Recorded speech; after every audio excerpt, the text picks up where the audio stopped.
street, Sutek tried to line it up, and he was like, I don't debate y'all. Y'all too disrespectful. Aboriginal Power won't even debate Sean because he too disrespectful. He is though. No, he really is though. I can't really like you, bro. You cool. Not a coincidence. I actually chop it up with cuz. But niggas that come off too heated and disrespectful, like I said, I'll debate you, bro. But we gotta get in the ring first. If you want to be disrespectful like that, at least disrespect me in the ring, bro. Let's start now, bro. Can you disrespect me in a cage, bro? Like, I'd rather just do that. Then we go straight from the cage. I mean, put your ice on the way to the motherfucking computer, and we'll debate directly after that, nigga. Shit. That's why I don't need these.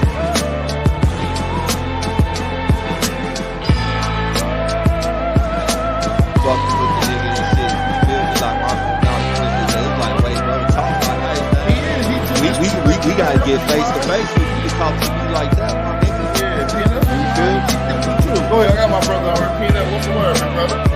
What's the champ? Yeah, I appreciate you, man, but lucky, let me say this, man. First of all, I'm an older brother. I'm young in spirit because I stay in shape. But I'm older. I deserve respect. Don't lie on me. You're not going to get nowhere lying because that's what's going to make you fall face first. Second of all, I'm well known in the Pan-African community. I'm not nobody new. You're younger than me. You don't know this. I didn't put in work and expose Rob Bourne, Sutek, any of them people over there. They know it deep down inside.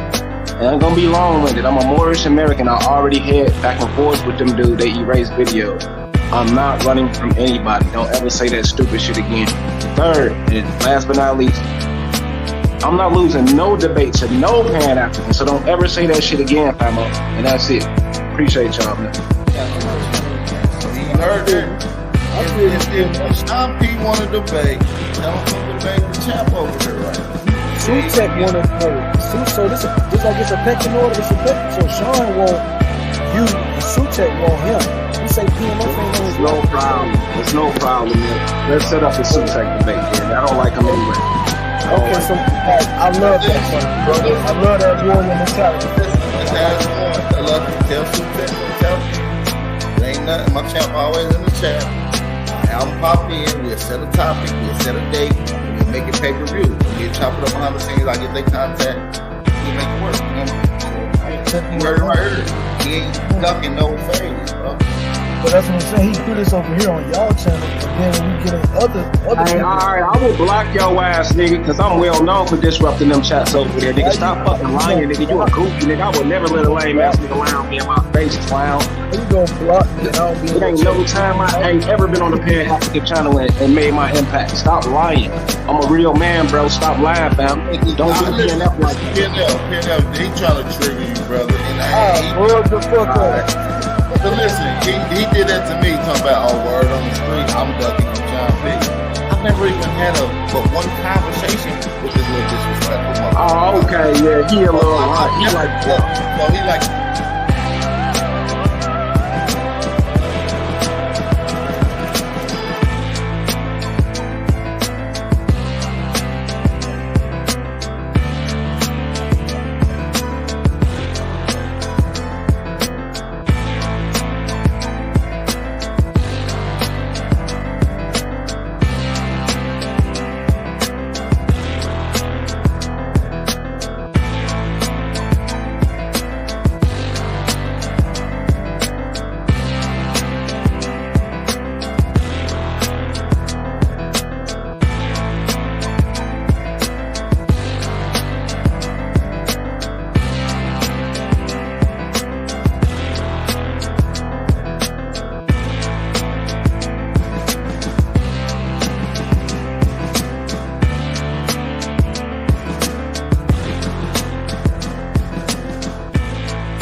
What's up? What's up? What's good with everybody out there, man? It's your boy Sean P in place to be. There we go. That's some fingerprints right there. What's going on, everybody, man? Listen, I know it's been a minute. Not a coincidence popped up with a show last week after he had his eyes. So it's only right that I come back. Since we've been gone, man, there's been a lot of noise and new splinter groups pop up from the Aboriginal community, is what they call themselves. Except for, no. The Aboriginals are A1AE.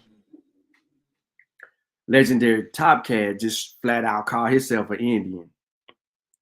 And then there's a splinter group that's called Wild Indians. These people are claiming the identity of things that doesn't exist until present. So during the hiatus, I kind of got a chance to understand what we're discussing here. And it is something that I wrote about years ago. An identity crisis. See, it's February 1st. This is quote unquote Black History Month. Shout out to Carter G. Woodson. What we're about to experience is the irrelevance of the Aboriginal, the Indian, and the Wild Indian. They don't have no history. See, in the middle of Black history, everyone during the Black History movement, Black History Month, Black history, are descendants of Africa. And the very few who culturally had admixture and that people talk about when it comes to music, they have African ancestry and they're admixed with something else. So why are we here today? Well, for one, it's my return. It's one thing. Two, we're done with the revisionist doctrine. So what I want to do is I want to properly lay out some definitions, some terms. I want to get into this article, that's in this book that I've shared before. I want to revisit that. And then before I share that article, I may give some examples of what I'm talking about. So when we recognize this stuff, we know who we're dealing with. I'm coming to kill the wild Indians.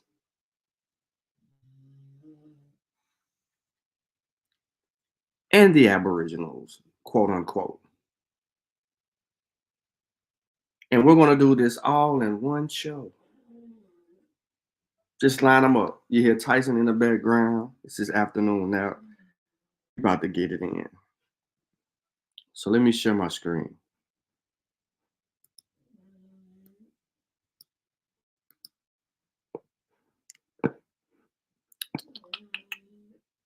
I want to start here. Everybody should be able to see my screen, and it looked like we got some updates from StreamYard because they changed some colors and got stuff looking different. Okay, that's cool. That lets you know how long I haven't touched StreamYard. All right, so full screen, we there. Denialism. Okay, can y'all see that?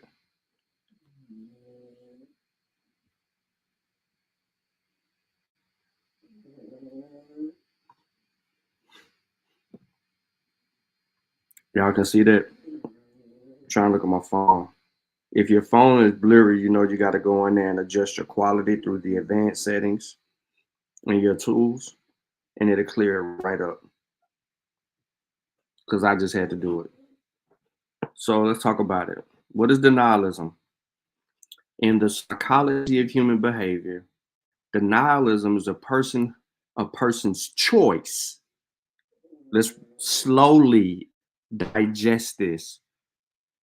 In the psychology of human behavior, denialism is a person's choice to deny reality as a way to avoid a psychological uncomfortable truth.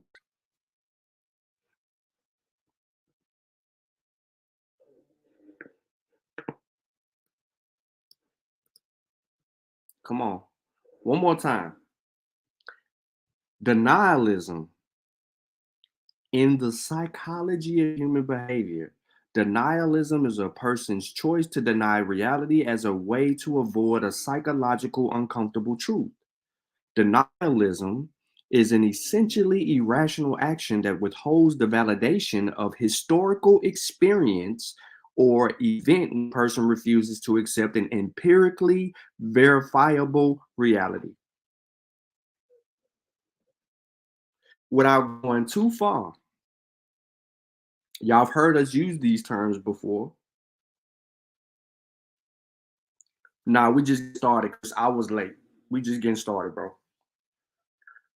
But we've used these terms before, but many people didn't understand it the way the conversations was going. We knew that they were denying history, but denialism is a person's choice. They refuse to accept empirical, verifiable reality. Just yesterday, Root Words was on the platform of our brother in the chat, MVP. He told MVP that the slave trade never happened. His reason for that was saying, where's these boats that all these so-called people traveled across, all these wooden boats that all these people traveled across the water on? That is a form of denialism.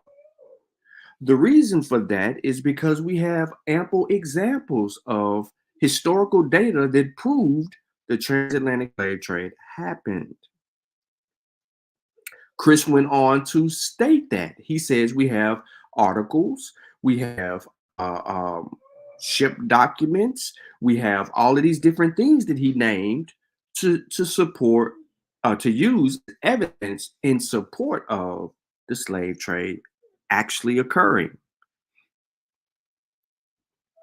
He doesn't accept that, but he's not alone. That whole entire community that he is a part of denies that. Hence the fact that I had to write a rebuttal to Dane Calloway's book, It Happened in Reverse. Because the entire book, or what we call the book, was denialism, but it's also something else. So now that we've set the stage for denialism and understanding what it properly means, I would like to turn the page to our next source so we can continue this education. I'm killing the Abos with scholarship today. Historical negationism, or we call it historical denialism, right? Or we call it historical revisionism. Whichever way we want to sway this, we know that it exists. So what is it? All right. It's also called historical denialism as falsification or distortion of the historical record. One more time. Historical negationism, is also called historical denialism, is falsification or distortion of the historical record. It should not be conflated with historical revisionism. Now tell us why.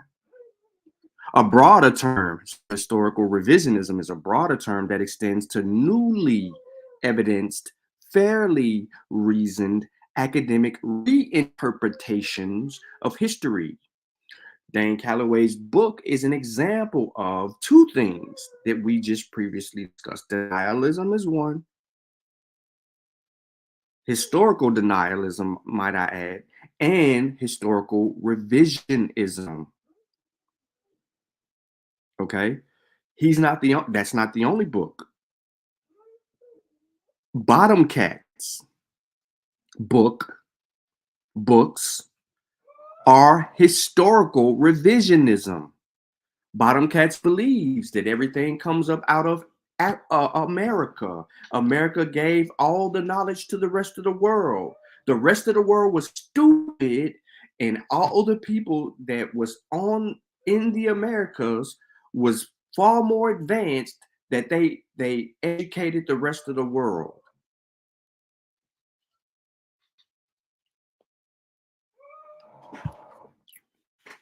You don't believe me? We can read some excerpts from legendary Bottom Cat's book. When he started talking about Egypt, Mesopotamia, the Levant area, oh yeah, it gets real religious. And he says they got all of these advanced sciences from the Americas, where the people already had been here and educated the rest of the world, built better things than the rest of the world. I don't know how, but that's what he claimed. So again, historical negationism, also called historical denialism, is falsification or distortion of the historical record. It should not be conflated with historical revisionism, which is a broader term that extends to newly evidenced, fairly reasoned academic reinterpretations of history. In attempting to revise the past, historical negationism acts as illegitimate historical revisionism by using techniques inadmissible in proper historical discourse. Let me pause real quick because there's a comma. How many conversations have we had, people in the chat? Y'all bear witness to it. And my brothers had conversations with these guys where we hear them revise the past in our conversations. Listen to what it says. In attempting to revise the past, historical negationism acts as illegitimate historical revisionism by using techniques inadmissible in proper historical discourse. How many times have we been in inadmissible proper historical discourses? Let's continue, such as presenting known forged documents as genuine. So, ladies and gentlemen, how many times have we been in conversations with people, and if DNA is discussed and they bring up some bull crap, not even just that, what if they brought up other sources that have been refuted already, and they present them, right? This is what this is saying, that they present them as genuine documents. Lotus does it all the time. When we're discussing and educating and talking about history, our history and existence, this dude will sit here and say, "Oh, that wasn't a thing until 1918 when such and such said it," or that wasn't even a word back in 1700s because it wasn't invented until the 18th century. Yada yada yada yada yada. These are things that Lotus claims. He is a technician at historical negationism. Moving forward, it says inventing ingenious but implausible reason for distrusting genuine documents. Pause. How many times have we used legislation in Virginia, legislation in North Carolina, legislation in the entire United States of America, and then we have some people come on here like Alabama and claim that there's a war being waged on the Aboriginal and that we have to fight and do all these things that's unheard of because these documents that these white people made are wrong and they're really trying to hide things from us. They all do this. Every single person you talk to out of that community is inventing ingenious but implausible reason for distrusting genuine documents. They are perfect at this. And it continues, attributing conclusions to books and sources that report the opposite. We got to pause again. This is negationism, class 101. How many conversations have we had where we asked them to pull up a source? They pull the source up, they gave us this faulty conclusion, and when we read it, it said the total opposite of which that they claim.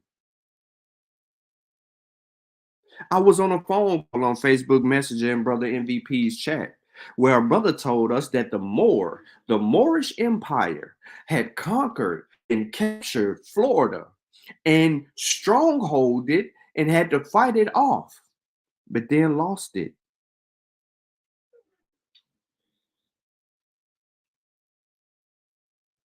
That goes into negationism. That also goes into revisionism, because there's a multitude of things in there that he blended in there. And then he also used a source that didn't say shit he said when he came up with this new word, or this new thing called what was it called? Free nationality name. What the hell is a free nationality name?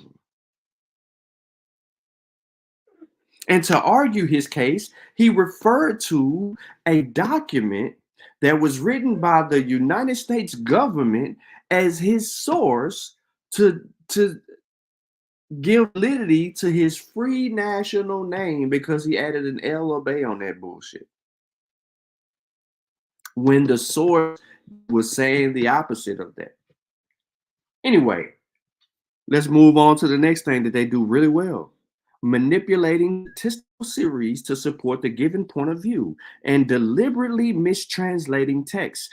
Okay, hold on, pause. Let's deal with the ending part. Deliberately mistranslating text. We've called people out there, whether we talk about Kemet, whether we're talking about American history, or Africa, don't even matter. We know that when we get a source from these people, that they are already mistranslating shit because they have low comprehension.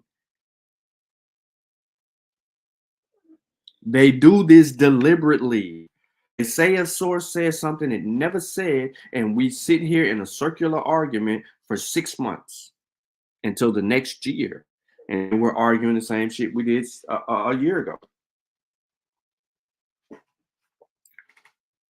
Then they try to manipulate statistical data. What statistical data do they love to manipulate the most? Slavevoyages.com. I just summed up all the Abos. They take the historical data, try to conflate it and twist it, and then claim that the shit never happened, that this is wrong, and they're saying what they're saying. Come on now. Come on now. Jackson said, Florida Moors, man, you cannot make this shit up. So, ladies and gentlemen, we just discussed denialism, historical negationism, a little bit of historical revisionism, and we got some examples from each, and we can now understand what we're dealing with when we are talking to the other side of the aisle. All right, I was going to give you a Merriam-Webster dictionary entry of the same words, but I don't need to do that. All right, so I do want to talk about something before I transition. Is, well, how do you debunk? No, I ain't gonna get into that. I'm gonna leave this for later. Let me get into this good stuff. Let me get into this good stuff. Let me zoom in real quick. All right, so we're gonna go to one of my books that I love to get to. Now, I didn't want to download it and make it look nice or none of that. I left it right in my docs for a reason. It's called and y'all seen this book. Well, some people seen this before. It's called the Skeptic Encyclopedia of Pseudoscience. It's a 2-volume set. One more time, I put it in the description of the video. It's called the Skeptic Encyclopedia of Pseudoscience. It's a 2-volume set. Okay. Now, here we go. Pseudo-archaeology. Pre-Columbian discoverers of America as a test case. This is written by Ronald Fritz, and in his argument, again, he is using pre-Columbian discoverers of America as a test case. Okay. Again, the book is called The Skeptic Encyclopedia of Pseudoscience. It's a 2-volume set. Who discovered America? It seems like an innocuous question. We all know that Columbus discovered America in the same sense that Europeans first heard about a new world through him. And we all also know that the Indians were here first. Thus, they discovered America before anyone, if one considers migrating people discoverers. A 1992 CNN poll, however, revealed that only 20% of Americans thought that Columbus was the first to discover America. An overwhelming majority of the respondents, 70%, thought that other people had preceded Columbus in reaching the Americas, while 10% did not know. The problem is that a question which simply asks, who first discovered America, is badly posed. Among that 70% of people who deny Columbus' priority in the discovery of the Americas are undoubtedly many people who possess a sophisticated understanding of the pre-Columbian history of Americas. They are right. Columbus was not first. The prehistoric hunters, who were the ancestors of the Native Americans who crossed the land bridge some 15,000 years ago, were the true discoverers of the Americas. Furthermore, Leif Erikson and other Norse seafarers reached the Americas in the decades after 1000 CE, Common Era. The testimony of the Norse sagas has been confirmed by a discoverer of a genuine Norse archaeological site at the Leannes Ox Meadows of Newfoundland, which may have even been Leif Erikson's own camp.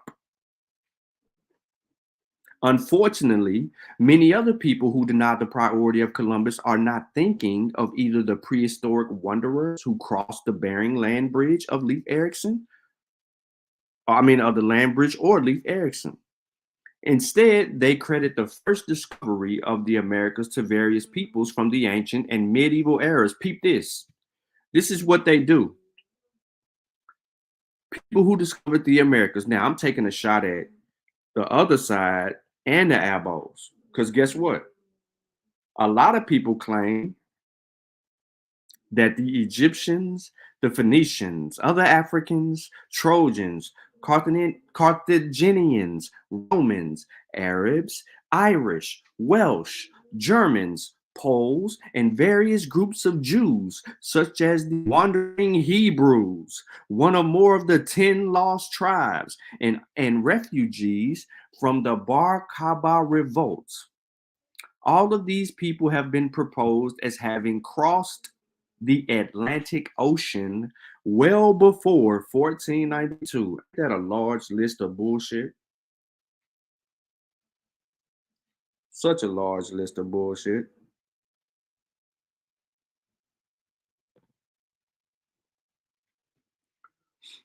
On the other side of the world, various Chinese, Japanese, Hindu, Polynesian, and Mongol explorers and travelers, along with a lost fleet of Alexander the Great, all supposedly crossed the Pacific and found the Americas prior to Columbus. Yo, lucky. A lot of them like to argue that other side, the Pacific, right?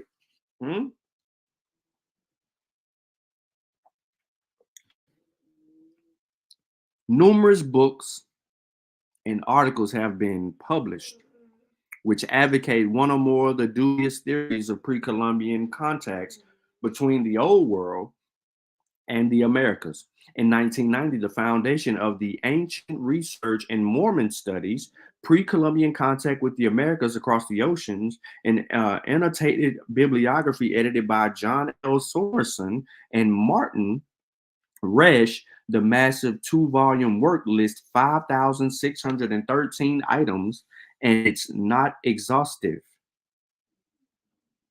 New works are being published all the time. Sadly, the vast majority of these works are poor pieces of scholarship in which the same errors of method and fact keep appearing again and again, year after year. It is a situation that professional anthropologists, archaeologists, and historians all find to be quite discouraging. Furthermore, these professional scholars often find their own writings and opinions rejected and disdained by these advocates of various pseudo-histories of the pre-Columbian Americas. The distinguished anthropologist Robert Wauchope described the situation as follows. Lay writers on these subjects, pre-Columbian contexts, have one great bias in common. They all scorn, ridicule, and complain bitterly about the professional anthropologists of American museums and universities, whom they regard variously as stupid, stubborn, hopeless, conservative, and very frequently plain dishonest. It is a claim all too familiar to skeptics, who are frequently told by pseudoscientists that those who oppose them are ignorant or fraudulent. Don't they tell us that all the time? Ain't that what they say when the real evidence is out there? Ladies and gentlemen, let me make something very clear to you. When we're arguing with Hebrews, Moors, Abos, Indians, wild Indians, when I say Indians in the sense, I'm not talking about the real natives, okay, the indigenous people of the Americas. I'm talking about the top cat, bottom cats portion of this shit. Certain Christians, Muslims, black, I'm referring to the American Muslims, right? When we're arguing with these different sects of people, right? Sets of people, they all share similarities. They all share the same similarities. Listen, I'm going to read this again and you tell me if this is not explaining them. It is a claim all too familiar to skeptics, who are frequently told by pseudoscientists that those who oppose them are ignorant or fraudulent. Do they not all call us ignorant or fraudulent, or they call us, agents? At the same time, these very same people profess to be following the strictest scholarly standards in their own works. That claim is not true. The following is a survey of the types of errors committed by the adherents of various pre-Columbian contact theories. While it covers most of the main ones, it is by no means comprehensive, let alone exhaustive. So let's go. Y'all ready? Diffusionism made simple. What in the holy bejesus are we talking about and discussing? See, Lotus is distracting class today. He's doing what he normally does. He wants to create these counter arguments from ignorance to distort you from hearing the facts. So here are the facts. We deal with diffusionism every day in our own community. I am only talking about my own community. I don't care nothing about what the Pilgrims are saying. I don't care nothing about what the Paleo Indians are discussing. I am only concerned about my people, because we have to correct them, because the people that's arguing against them on the other side of that deserve to tell their own story, and we don't need to be doing what the Pilgrims did to us and other people. And that's exactly what we're doing. We're mocking the same behaviors of the Pilgrim.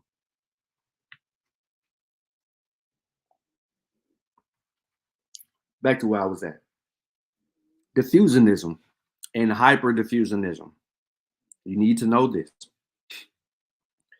Diffusionism is an anthropolitical concept that seeks to explain cultural change on the basis of unilateral or reciprocal borrowing between different cultural groups that occurs as a result of trade, migration, or conquest. All theories that explain the rise of higher civilizations. See where we're going? Higher civilizations and their various cultural traits, primarily on the basis of supposed context with the old world, are inherently diffusionist. Anthropologists universally accept the phenomenon of diffusion as a partial explanation for cultural change. Some advocates of diffusionism, however, have been extreme in their claims about the extent of cultural exchanges between different societies. As a result, they have been labeled hyper-diffusionists. Hyper-diffusionists deny that parallel evolution or independent invention of tools. You remember, I was arguing with somebody about the freaking bow and arrow. A brother on our side of the argument, but just so happened to believe that the goddamn bow and arrow, the concept of a bow and arrow, right, couldn't have been independently invented in the Americas, that some Negroes over there in South Africa or Central Africa had to educate these motherfuckers and tell them how to make the bow and the arrow. However,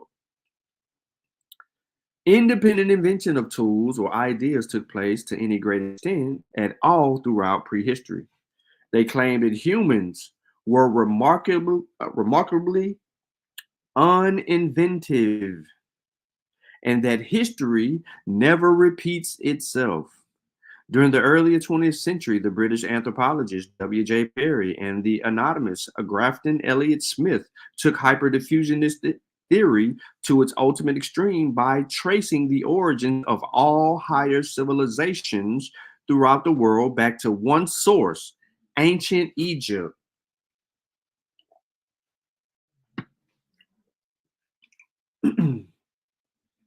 See, this is where bottom cats come in at, right? Because he wants to say if everything came from Egypt, everything that the Egyptians knew, they got it from the indigenous people here in the Americas.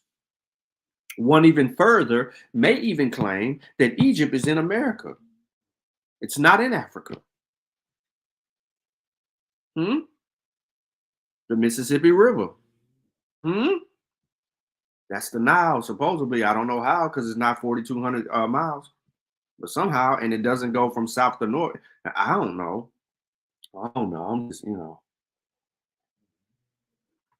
Black History Month to all the black people.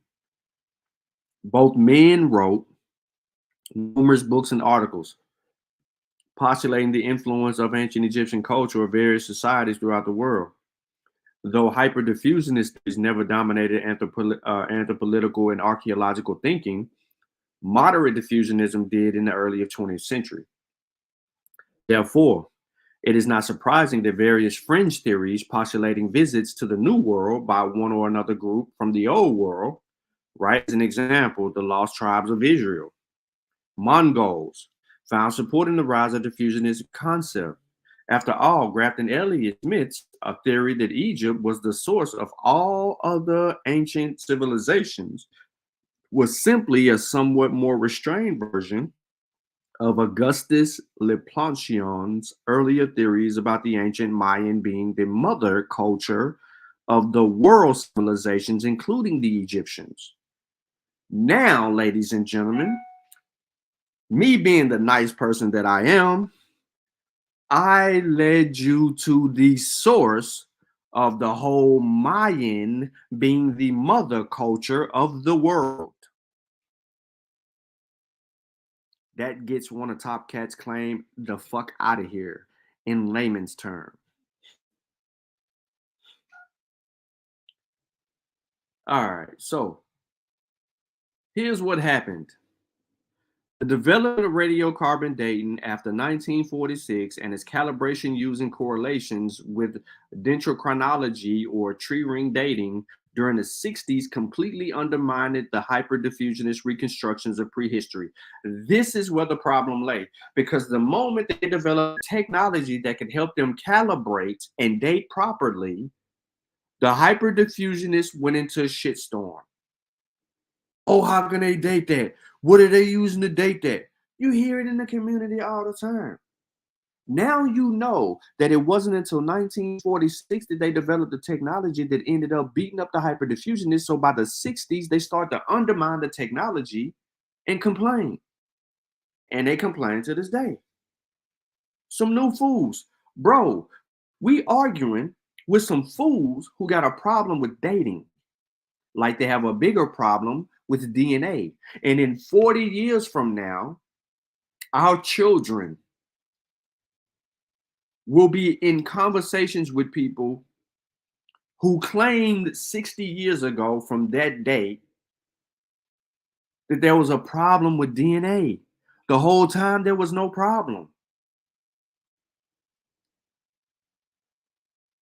That's how it worked.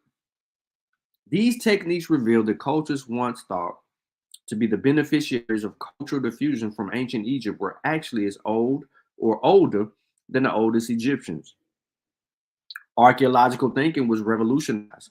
The independent inventions of various culture traits had obviously taken place for far more frequently than diffusionists had supposed. Pause. See, the same light where Bottom Cats, Queef Holiday, Retarded One, and Obstructive Power, how they all run around here with their chest out and say that the mounds, which they call pyramids in the Americas, are older, right? So they'll say that and then say, you know, older, and then they'll compare it to Egypt. They never do it to Nubia. They never do it to other archaeological sites that predate all of that. They always say Egypt. Think about that. Now, the independent invention of various culture traits had obviously taken place far more frequently than diffusionists had supposed, but hyperdiffusionists have refused to give up and continue to revive the same flawed evidence. That's why I called people hyperdiffusionists, because they continue to revive the same flawed evidence. It's called They Came Before Columbus. Same flawed evidence. It's called what did old boy invent in his garage?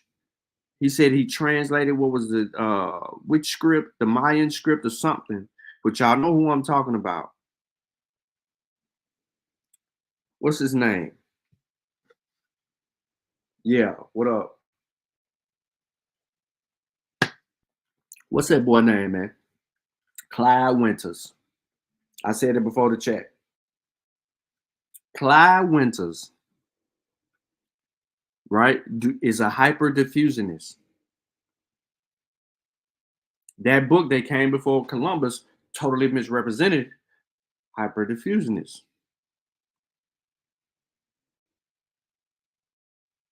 Because the people who haven't read the book, and even if they had read the book, drew from that book and other arguments from Clyde Winters and turned around and continue year after year, revive the same flawed evidence, demonstrating that they are really doing pseudo history and not scientific history. What's up, Savio?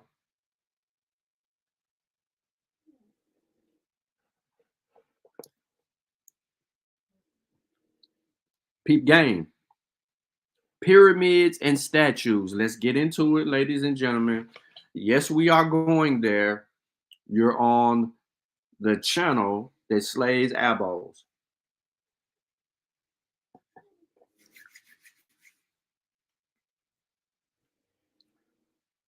Egypt is famous for its pyramids, but so is Central America, with its great pyramids at Teotihuacan, or however you say their name, or the Chichen Itza, and other places.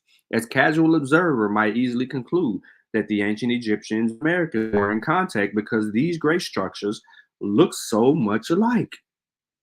Indeed, the general similarity of pyramids and the Negroid-like features of the Olmec statues of Mexico have led extreme Afrocentrists to conclude Black Africans, they also claim the Egyptians were all black, were the first to discover America. Egypt was not all black. Okay, smash. What? Kemet don't mean that either. Unfortunately, two basic problems make any Egyptian-American contact impossible. First objection is chronology. Uh-oh.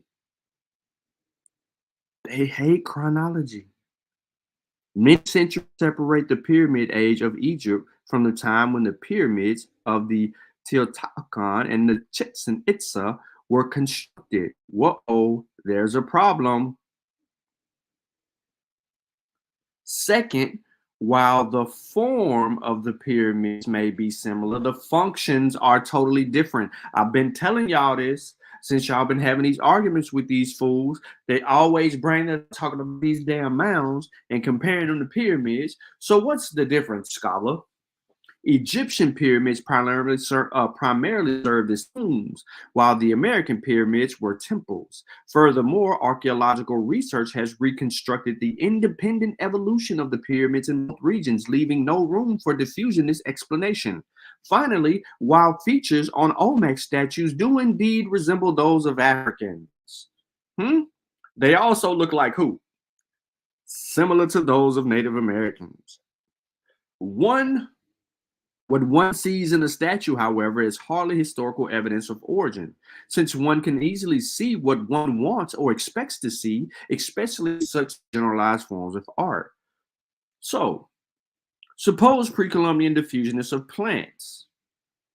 If a cultivated plant from an old world origin could be traced to the Americas before 1492 or vice versa, it would be strong evidence for human contact between the two hemispheres. Many such claims are associated with cotton, maize, and sweet potato, but they have also proven in most cases to be what? Fallacious. There are over 20 pieces of cotton, of which 4 are cultivated for their fibers. 2 of the cultivated species are Gossypium arboreum and Gossypium herbaceum. I don't know why I messed it up. Which have 13 chromosomes in their cells. Ladies and gentlemen, this is the science between these 2 fibers of cotton. 13 chromosomes in their cells are also known as the old world cottons. The other 2 species, Gossypium hystricum and Gossypium bardandis, possess 26 chromosomes and are known as the New World cottons.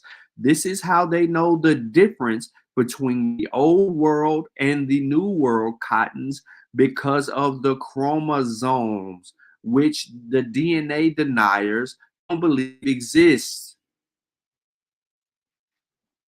Now, genetically, the 2 cultivated New World cottons are hybrids that contain the 13 chromosomes of other wild species of New World cotton and 13 chromosomes of the cultivated Old World cottons.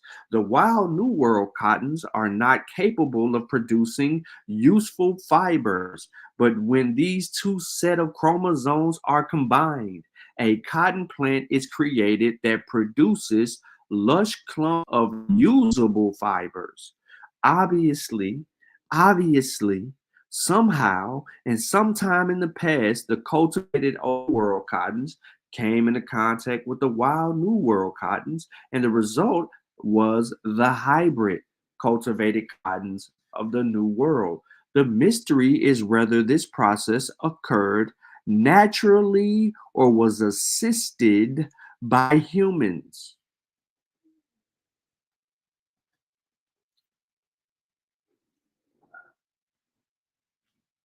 Come get this work. The creation of cultivated New World cottons definitely took place a long time ago.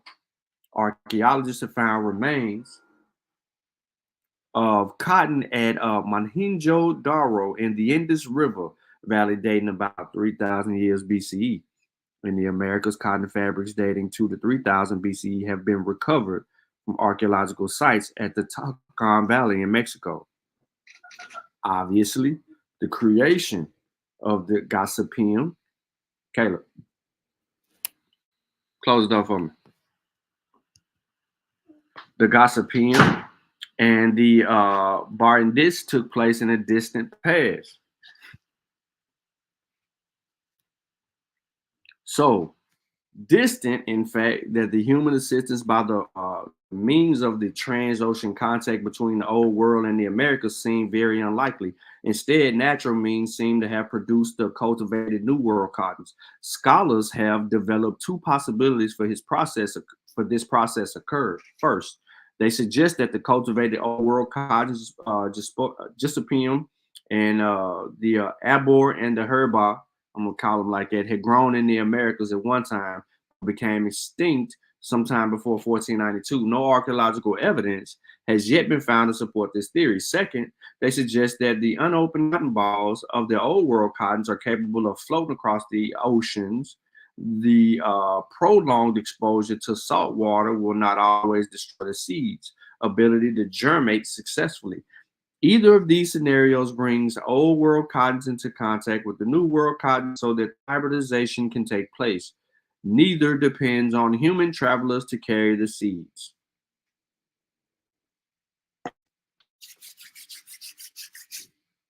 Maize or corn, the Aboriginal claim of fame. As it is more commonly known in North America, is almost universally accepted by the scholarly world to have originated in the ancient America and later spread throughout the world after Christopher Columbus' voyage of 1492. At the same time, many diffusionist writers have suggested that the maize actually originated in Asia, or that it was of American origin but traveled to Africa, Asia, and Europe before 1492, thus indicating the existence of pre-Columbian contacts between the Americas and the Old World. George L. Carter, the distinguished geographer, has made such claims pre-Columbian maize in China. Extensive research into the voluminous and detailed botanical literature of pre-Columbian China. Yeah, y'all don't want to go deal with botanical literature. However, has failed to reveal any evidence of cultivation of maize before the 16th century. The archaeological and historical record for South Asia also has provided no indication of the existence of maize in that region prior to 1492. Now, the same, similar to those of Native Americans, would once, too far back. Boom. Now, the same observation applies to Europe, where maize first received notice in 1592 when an Earl writer by Jerome Buck. From that point onward, maize appeared regularly on the pages of European herbals and botanical works from the 16th century. No such mentions occurred in European botanical works written during the 14th to 15th centuries. This omission would be highly suspicious of maize had already reached Europe before 1492, which it apparently did not do. The literature concerning pre-Columbian maize in Africa is extensive, although the chief exponent of that theory is the South African anthropologist M.D.W. Jeffries. Y'all remember him? He's in a lot of work. Jeffries believes that Arabic Black African contacts with the Americas took place about 900 CE and after. But it's Paul Mangelsdorff, the leading authority on the evolution and history of maize corn. There you go again, ladies and gentlemen. The leading authority on the evolution and history of maize corn's name is Paul Mangelsdorff, has suggested the ambiguities in the terminologies used by Jeffries' historical sources appear to have caused a confusion between maize and the similar sorghums that did grow in Columbian Africa. Mangelsdorff has also pointed out that the most telling evidence for the post-Columbian introduction of maize into the Old World is the total absence of pre-Columbian corn cobs outside of the Western Hemisphere. Pre-Columbian corn cobs are very commonly found in archaeological sites throughout the Americas. They survive readily under many climates and conditions, but so far, none that can be convincingly dated to before 1492 have been found in the Old World. Maize cannot be cited as evidence that pre-Columbian contact took place between the Old World and the Americas because no pre-Columbian maize appears to have existed in the Old World. There are two divergent claims regarding the sweet potato as evidence for pre-Columbian contact between the Americas and the Old World. One theory is that the sweet potato originated in Africa and was carried to the Americas. The other places of origin of the sweet potato in the Americas claims that it was carried into Polynesia during the era before European contact.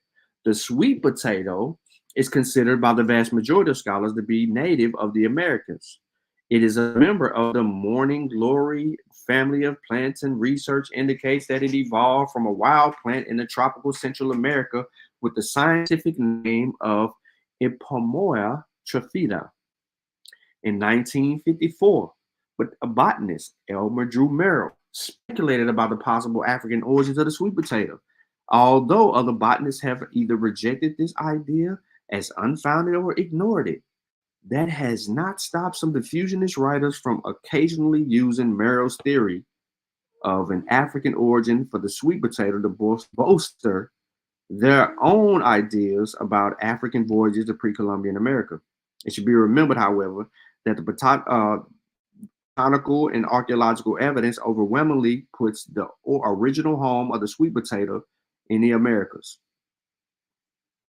Excerpt for a few Spanish landings in the 16th century sustained European contact with Polynesia began in the 18th century with Jacob Roggeveen's discovery of Easter Island in 1722 and Captain James Cook's visit to the Hawaiian Islands in 1778 and the New Zealand in 1769. When the Europeans arrived, the natives of these islands were all cultivating the sweet potato. Obviously, the plant came from the Americas, but how and when did it get to the Polynesia? Some people suggested that a natural transfer occurred in which a sweet potato seed or a tuber floated from the Americas to the various Polynesian islands by accident. Most experts, however, feel that the sweet potato seeds or tubers were not capable of floating such vast distance across the Pacific Ocean. Furthermore, prolonged exposure to salt water would also destroy the fertility of the seeds and tubers. As a result, the presence of sweet potato in Polynesia would seem to indicate that Polynesian American contacts similar to excuse me, Thor Heyerdahl's Kon-Tiki voyage occurred during the Columbian era. Besides the physical presence of the sweet potato in Polynesia, supporters of Polynesian American contacts also cite linguistic evidence. They claim that in Lima, a region of Peru, the native Quechua word for sweet potato is kumar or kumal.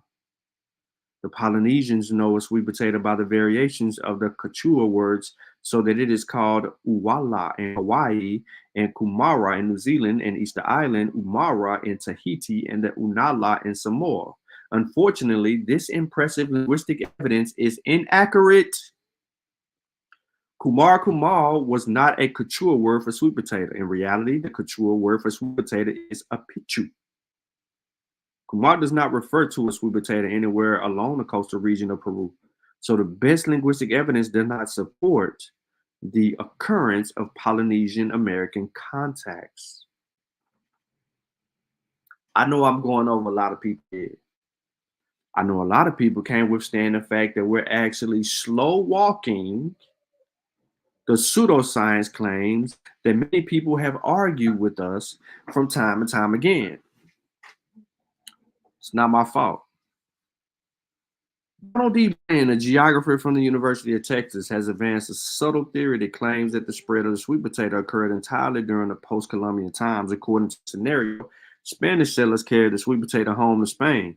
From there, it reached Portugal in 1500. The Portuguese then carried it to their trading stations in India before 1805.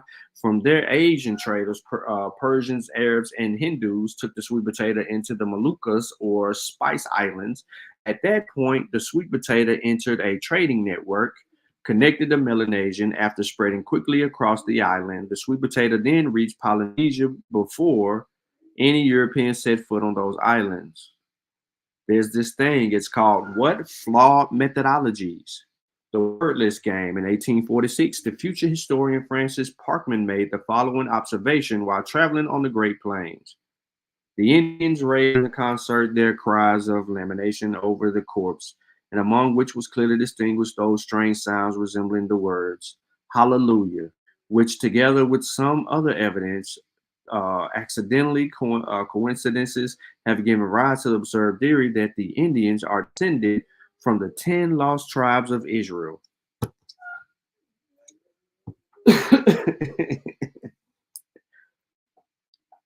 So this is where it come from, y'all.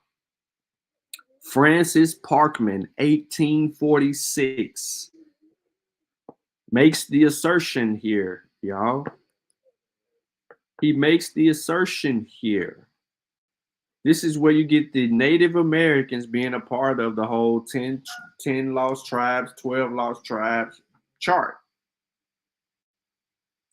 Those of you who argue with the Hebrews and their lost tribes chart now have the source for how the Indians came to be in the bullshit.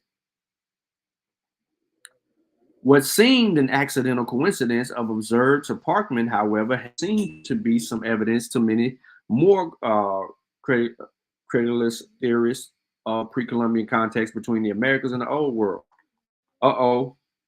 Algonquin and Irish, Maya and Egyptians, Peruvians and Polynesians are among the groups which fallacious word lists have been compiled. Countless other lists of similar sounding words with similar meanings between the Native American language and the Old World language have appeared to prove various theories of pre-Columbian context. This is where Clyde Winters falls. Unfortunately, the compiling of such word lists is an overly simplistic form of comparative linguistics. Linguistic scholars consider the study of grammar to be a more reliable way to make comparisons between different possible related languages. Grammatical structure tends to change slowly. In comparison, the words used in any language change over time, often quite rapidly. If two languages contain significant numbers of words borrowed from each other, it would indicate a fairly recent contact. Otherwise, word lists are fairly useless as evidence of contact in more distant past. It is possible to compile a list of similar sounding words with similar meanings for every language in the world with every other language in the world. These lists can be largely or smallly depending on how generously one allows the word to sound alike or have similar meaning. In the end, however, all these lists really prove is that there are a limited number of sound phonemes or combinations of sounds that human beings can make form words. That number may be large, a large one, but when compared to a vastly large number of words in all the languages of the world that exist or have existed, there will be many cases where the same sounds have roughly the same meaning in two different languages, even though there are no historical connections between those two languages. The similarity is not merely a coincidence, but one that has a high probability of happening on the way or another. Truly significant connections between the worlds in different languages can only be determined by studying the etymology, the changing history of the word's usage in the individual words. When proper linguistic methods are applied to the problem of pre-Columbian context between the Americas and the Old World, they are invariably show that nothing significant took place. Nothing. So I'm gonna pause right here because we have got a lot of stuff out of today's reading. And there's more. But you get the gist of the skeptic and the pseudoscience. I didn't even get a chance to get into the fake artifacts because I don't want to get into the fake artifacts because we all know about the fake artifacts.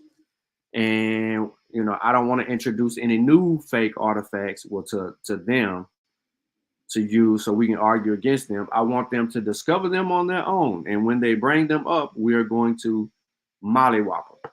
However, I did say that I wanted to get into something. So,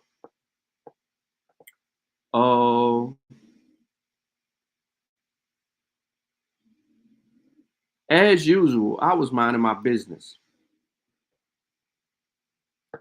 Let me stop sharing. Let me reshare. I gotta have sound. Oh, it said it. Oh, okay. Oh, they brought it back. Okay, so now the sound tab is back across all screens. Cool. Okay, yeah, there we go. They brought it back. All right, so I'm out of my business, right? And like a fool, y'all already seen it in the chat. Y'all already seen it in the chat. Like a fool, like Shy Sun, Shy One, and Kazembe, known to us as Leroy Cass, show up on somebody's channel and he gonna share the video in that chat.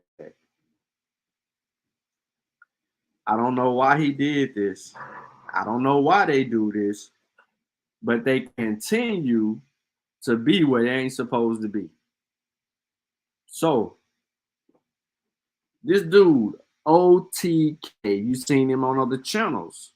He hides from us. He don't want to deal with the issue. But he titles a video called "Where Y'all At? Pull Up, Free Gas." He's insinuating that he wants to have a dialogue with people who oppose his views. You see, he a hashtag slave trade, hashtag aboriginals, hashtag smoke, hashtag American Indian. He did all of that. And ladies and gentlemen, listen to what this motherfucker had to say. And I'm not giving you 11 hours of this bullshit, but listen to this dumb shit. Now remember, earlier we discussed denialism. And before I hit play on the video, denialism is in the psychology of human behavior. Denialism is a person's choice to deny reality as a way to avoid a psychologically uncomfortable truth. Denialism is essentially irrational action that withholds the validation of historical experience or event when a person refuses to accept empirically verifiable reality. Historical negationism is also called historical denialism. It's falsification or distortion of the historical record. It should not be conflated that with historical revisionism, a broader term that extends to newly evidenced, fairly reasoned academic reinterpretations of history. In attempting to revise the past, historical negationism acts as illegitimate historical revisionism by using techniques inadmissible in proper historical discourse, such as presenting known forged documents as genuine, inventing indigenous but implausible reason for distrusting genuine documents, attributing conclusions to books and sources that report the opposite, manipulating statistical series to support the given point of view, and deliberately mistranslating text. Now that we have redefined those things, let's go.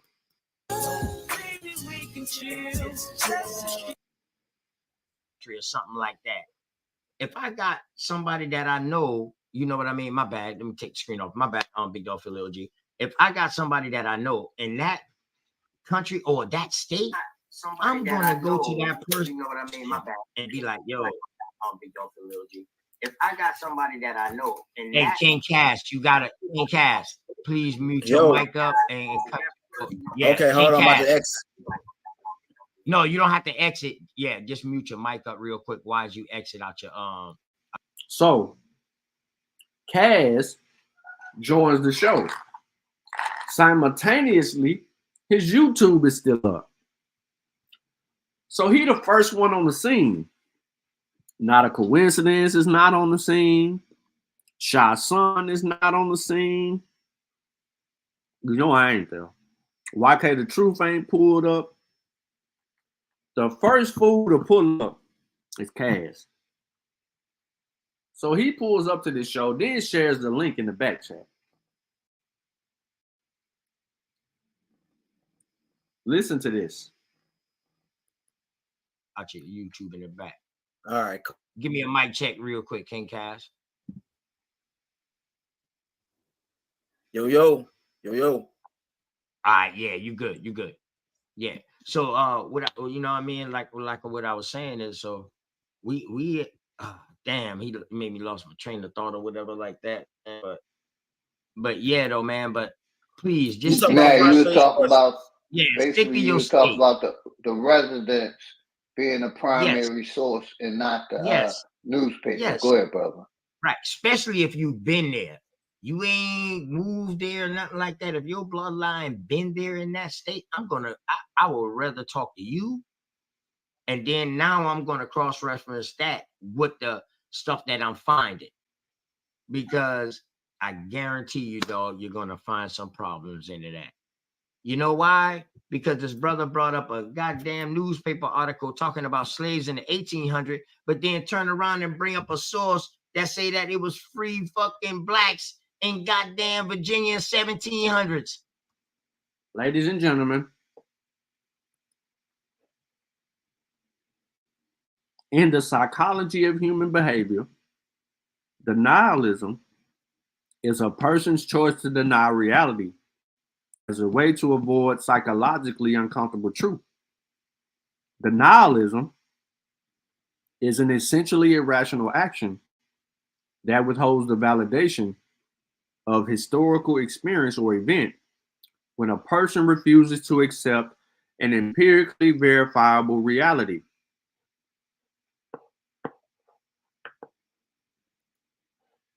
Because someone hangs up a news article showing that slavery did happen, and then also showed you that there were a number of free blacks that were also present during the time of slavery, does not negate one or the other.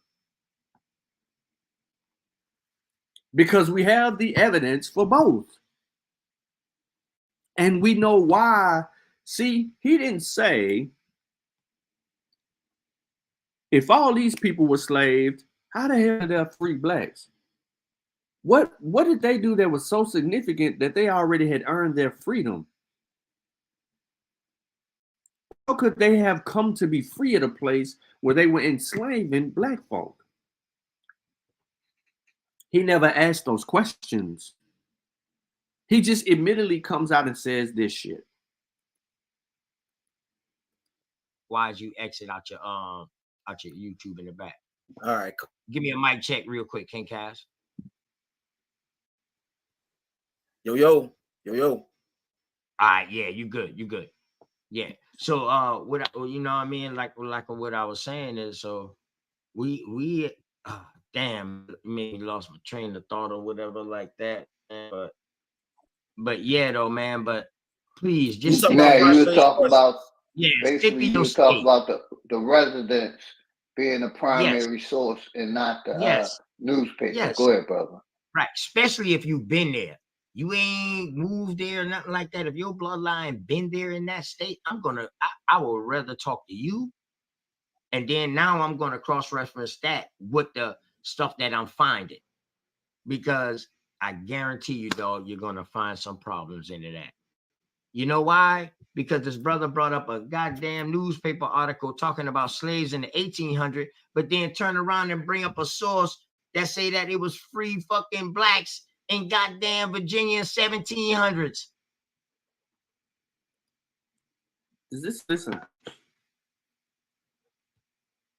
Listen to this shit one more time.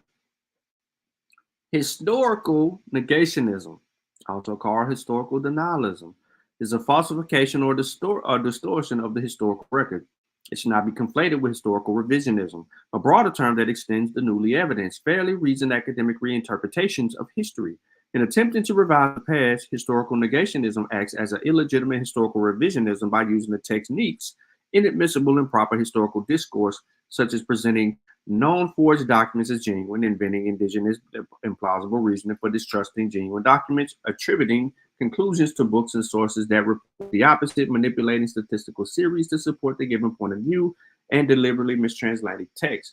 In this case, we're not dealing with historical negationism. We are dealing with denialism, right? I'm making a clear distinction so that you can hear in real time The behaviors transpired. One more time. Or something like that. If I got somebody that I know, you know what I mean? My bad. Let me take the screen off. My bad. Big dog philology. If I got somebody that I know in that country or that state, I'm gonna go to that person. You know what I mean? My bad. And be like, yo, big dog philology. If I got somebody that I know, and hey, King Cast, you gotta King Cast, please mute your mic up and cut. Yeah, okay, hold on, I'm about to exit. No, you don't have to exit. Yeah, just mute your mic up real quick. Why as you exit out your YouTube in the back. All right, cool. Give me a mic check real quick, King Cash. Yo. All right, yeah, you good. Yeah. So what you know what I mean? Like what I was saying is, so we damn, he made me lost my train of thought or whatever like that. But yeah though, man, but please just you were talking about basically you were talking about the residents being a primary source and not the newspaper. Yes. Go ahead, brother. Right, especially if you've been there. You ain't moved there, nothing like that. If your bloodline been there in that state, I would rather talk to you. And then now I'm gonna cross-reference that with the stuff that I'm finding. Because Negro, you ain't cross-referencing shit. You sitting up here lying to an entire group of people. Now, how many other viewers you have is irrelevant. Whoever heard this, you lied to them. You ain't cross-referencing jack shit, and you damn sure ain't trying to speak to the people that's in that place. Why ain't no Indians on your panel? I guarantee you, dog, you're gonna find some problems into that.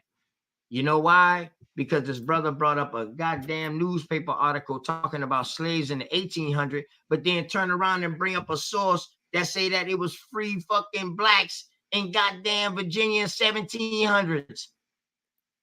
That goes to show how slow they are. We know the number of free slaves. I'm sorry, my apologies. We know the number of free blacks and the number of slaves from the early inceptions of the Americas. When they when them first 31 or 32, when the whole 1619 thing jumped off and they began to bring them ships that had 19 women, 12 men on there, something like that. Numbers escaping me, but I know there was more women than men on the ship. They began to bring them, right? That's our first understanding of them calculating how many people were here. They knew that. And then the numbers would grow gradually as they began to handle business a little bit differently.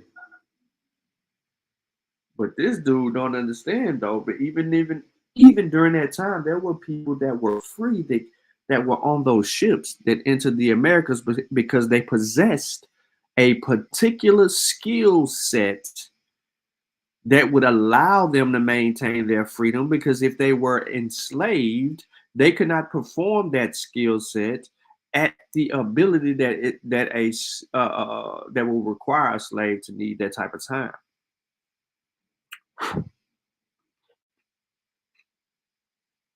But whatever, we don't know what we're talking about, right? So go ahead and tell us why you mad, OTK.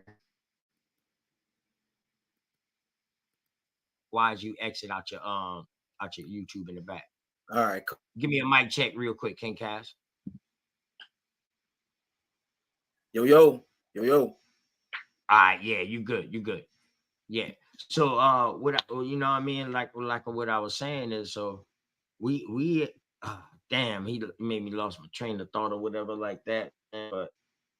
But yeah though, man, but please just you were talking about basically you were talking about the residents being a primary source and not the newspaper. Yes. Go ahead, brother. Right, especially if you've been there. You ain't moved there, nothing like that. If your bloodline been there in that state, I would rather talk to you. And then now I'm going to cross-reference that with the stuff that I'm finding. Because I guarantee you, dog, you're going to find some problems into that. You know why? Because this brother brought up a goddamn newspaper article talking about slaves in the 1800s, but then turn around and bring up a source that say that it was free fucking blacks in goddamn Virginia in 1700s. Come on, man. Come on, man. I mean, it's crazy out here, man. You know, but that's a debate, though. See, in a debate, the debate is not always to bring the truth. The debate is the state your premise and to go against the other person, and then, you know what I mean, try to win. That's the whole purpose of a debate. What's up, King Cass? How was your day today, bro? And go ahead and Peace. I was just listening to the debate earlier on BAP channel. Heard you shout out this channel, came over here. And my day is good, man. I've been having a sinus headache all day, bro. So Cass, you introduced us to this stupid ass channel because you were over there on the other stupid ass channel and you heard him shout out this particular channel. So you decided to check this shit out and then put this in the back chat so we can get confused with you. Because the dude don't understand the validity of free blacks being in one place and etc. So I guess this is OTK's way of going against not a coincidence and Trash One's argument.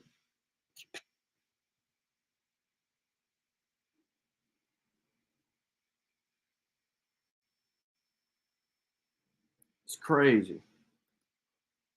I'm good now, but I wanted to just touch on, you said, hey, you can ask somebody in Charleston about the history. You shouldn't just listen to newspaper clippings, right? But if I know somebody, like, right, a dude can be in Charleston, right? I want to ask him about how did the person build this building?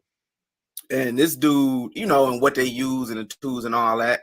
But if this brother is not into architecture, or he's into carpentry, he would have no knowledge on how they built that, right?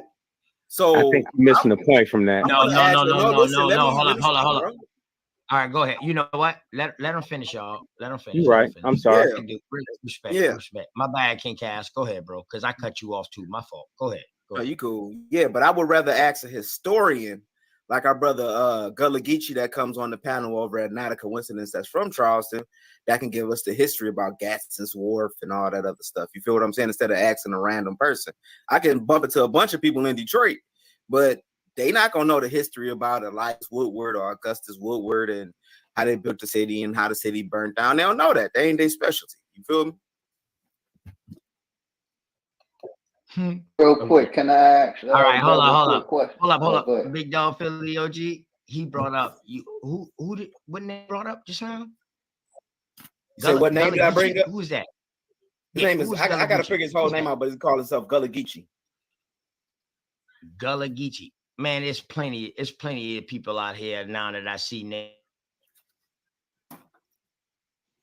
And my biggest point, real quick, was, you know, like for the brother King Cash, you tend to believe the narrative that's being pushed in the education system when we're questioning and challenging the narrative that's being pushed. My thing is, why won't you question the narrative that you're being taught? Why do you just continue on believing it? Won't you question it? Because most of us was Pan-Africans. You see what I'm saying? And something came in us that made us want to research a little deeper and not prove the slave narrative. I'm gonna give you the mic with that, man. Much respect to everybody, man. Okay. So, all right. So a lot of the knowledge and info, I got most of it, right? I didn't learn this in school. I had to go out. I had to go to the bookstores. I had to go to meetings. I had to go to different events that they had where master teachers was coming in. You know what I'm saying? I never met a lot of them. You feel me? I met Queen Afua when she had first wrote her book, because I used to open up for them at the Aquaba Center. And I'd be around these elders, soaking up and getting game. You feel what I'm saying? I knew about, what's the book, the brother back in the day that wrote the book about the Olmecs coming from Mali. I was around it. We was at the Shrine of the Black Madonna bookstore on Liver Noise, right? But I sat and I studied and I read this stuff for myself, because they didn't teach this in school. They didn't teach about Gadsden's Wharf. They didn't teach about, you know what I'm saying, the Stoner Rebellion. This shit I had to learn on the internet, because they're not going to teach you about no rebellions that we had in the United States. Not only internet, but books. You feel what I'm saying? So I didn't learn this from a white man. Real quick, King Cass. Real quick, King Cass. You know I'm American Indian. Okay, so they ask Cass a question. He answers the question. He tells them where he begins to start seeking deeper knowledge. And he begins to inform them of his earlier pseudoisms, because he's amongst a bunch of pseudos teaching him stuff at that particular time. On the flip side of that, that's making him a hyper diffusionist, in the sense of earlier on, everything was all black type shit. Now, the simple fact that he answered their question, listen to what is said behind this stupid shit. Who is we? What you know what I mean? He asked him, who is we? Right? Listen to this stupid motherfucker. He asked him, who is we? Every time we do a show, every time we have questions, every time we're trying to get to the root of a source of a problem, we asked him who them, they, and we are, and we never get a definitive answer. But now he wants Cass to do some shit that they never done before in their life in a conversation with us. You know what I mean? I remember you, but I you know what I mean, from being, but I don't remember your premise or your standings. So I'm Pan-African. You Pan-African. And just the person I love. All right, no. Go ahead. No, listen. Okay. Go ahead, bro. I want to give you your respect. Go ahead. Finish your statement. My bad. I just want to ask, what was you? Because I wanted to get my mind right. I don't want to be in between the fence wondering what you are. You know what I mean? So and figuring out by what you're saying. So now that I know what you're saying, so now I can understand your point, where you're coming from. So go ahead. My bad. No disrespect. I didn't mean to cut you. Yeah, me and you talked on Sister Bethy channel a few times.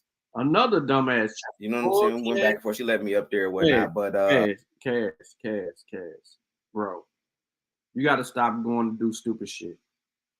If you want to be better in 2024, you got to stop going on these platforms with these stupid motherfuckers. I'm telling you, you're losing brain cells when you go over there. You're losing brain cells, bro. Pick one and stick to one. Don't go to all of their channels, bro. You pseudo hopping. You pseudo hopping, bro. Why the fuck is you pseudo hopping?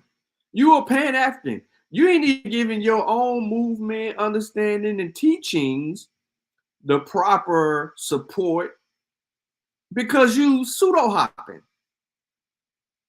And you pseudo hopping among some scary ass people that didn't even want to let me on the panel. When I started talking, they cut me off, put me in the back, muted me up, and all kinds of shit. And I only came on there because you shared the link. I don't know none of these channels, bro. You and Shad know all of these channels, and I'm trying to figure out if y'all bored, at work, up doing some dumb shit, or just being fucking lazy and sleepy. So you're just giving somebody some time. Yeah, man. I mean, when I look at history, I'm not looking at like my history, like, oh man, we were slaves and we couldn't do nothing. I look at the riders that rode, that fought these white folks, you know what I'm saying, for our freedom, all the way up until this time, into having when we were boycotting stuff, man, when we were having riots up here in Detroit and stuff like that, because we was fighting against the powers that be. I don't look at, oh, I just want to be a slave and be a slave. And a lot of that's airing this information, because even prior to that, those cats that came to that fought in the Stone of Rebellion, those Congo people, them niggas was warriors from the Congo. They was fighting the Portuguese and everybody over there. It's just their brothers sold them into slavery. You feel what I'm saying? So I don't look at myself as coming from a slave. I look at myself as coming from warriors, that niggas that was captured in war. You feel what I'm saying? So that ain't my premise on, hey, I just want to be a slave just because. You feel what I'm saying? I just want to look at history how it actually is, and I want. Cass, you and I both know we weren't no motherfucking slaves. Our ancestors was something way beyond what our other their children endured. Right? What I mean by that is prior to European and Arab contact, there was something much more distinguished about our ancestors that people ignored. What we come from was not what we entered when we were enslaved and transported. And our ancestors were enslaved and transported across the Atlantic Ocean. Slavery is something that happened, or what we succumbed, our greatest grandfathers and mothers succumbed to due to I don't know how I want to say this, some bull junk in a sense. So it is a part of our historical relevance in world history. So when we talk about who we are in its totality, that experience is something that millions of Black people in America, ancestors, dealt with and had to endure. It makes us who we are today. Without that experience, that shared experience, we're not who we are today. Not our creativeness, not our explosiveness, not our impact, none of that. It would be in a totally different area.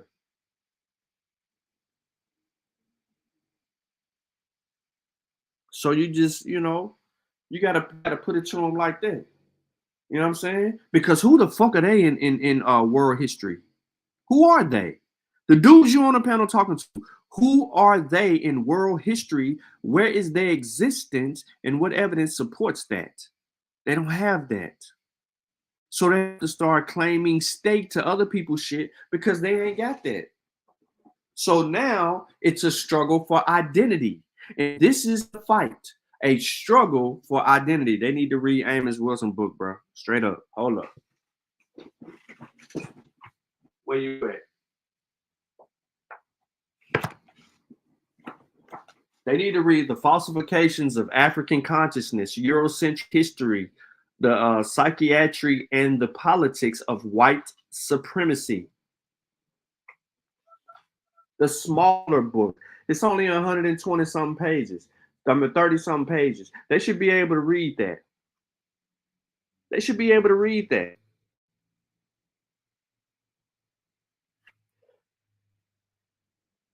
Because there's something in here that is particularly wrong with them, and that he talks about it in this particular book.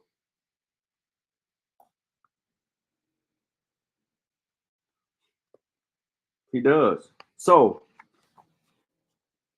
this should be at the forefront of everybody in the chat. The study of history cannot be mere celebration of those who struggled on our behalf. I'm gonna say it again. The study of history cannot be a mere celebration of those who struggled on our behalf, our ancestors who endured slavery. We must be instructed by history and should transform history into concrete reality, into planning and development, into the construction of power and the ability to ensure our survival as a people.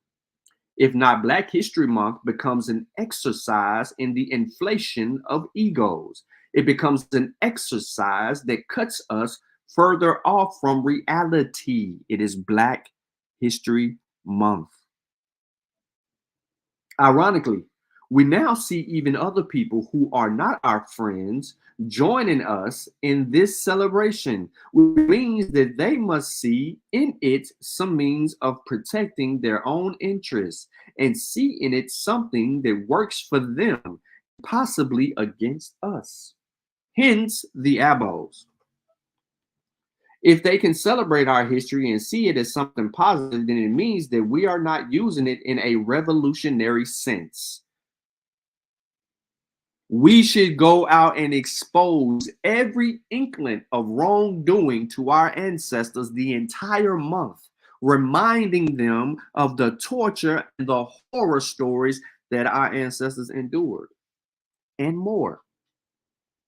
If we are not studying it in a way that it is a threat to their power, then we are studying it incorrectly, and our celebration of it is helping to maintain us in a state of deception. So let us make sure that we look at and study history in a light such that it advances our interests, not inflates our egos, and blinds us to reality. Why do you study Black history? You need to get the book. But go ahead, Cass. Intermingle with your Abo friends. Rose-colored glasses. You feel me? But if that's truly the case, I'll roll with you on that. This straight smoke, King Cass. This straight smoke, I'll roll with you on that. But if you feel that way, you should be taking the information that you're learning from us and not trying to bash us about it. You should be wanting to. What information, King Cash, are you learning from them? Is he aware that the information that he claims that he is teaching you is somehow valid? He is delusional. Brother, back to Amos Wilson. What the fuck is this going on? Like, what is this? What is this? What is this?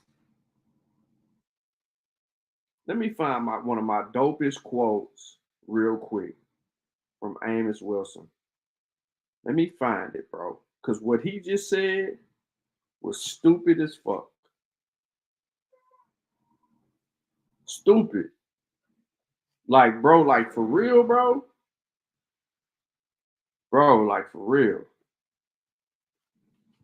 So, Amos Wilson calls history and societal amnesia. He says this: history is a time dimension. History structures time. I frequently try to point out that culture is not only about behavior, dress, and so forth, but that all cultures have a time dimension related to them. I talk about this relative to education of our children to indicate that our children are often flanked and destroyed by the time structure of the schools they attend. Who told us that classes only have to last 45 minutes? Oh, the white folks teach theirs 45 minutes. But that apparently is a time system that connects to and works for them that is in some way intimately connected to their history and experience.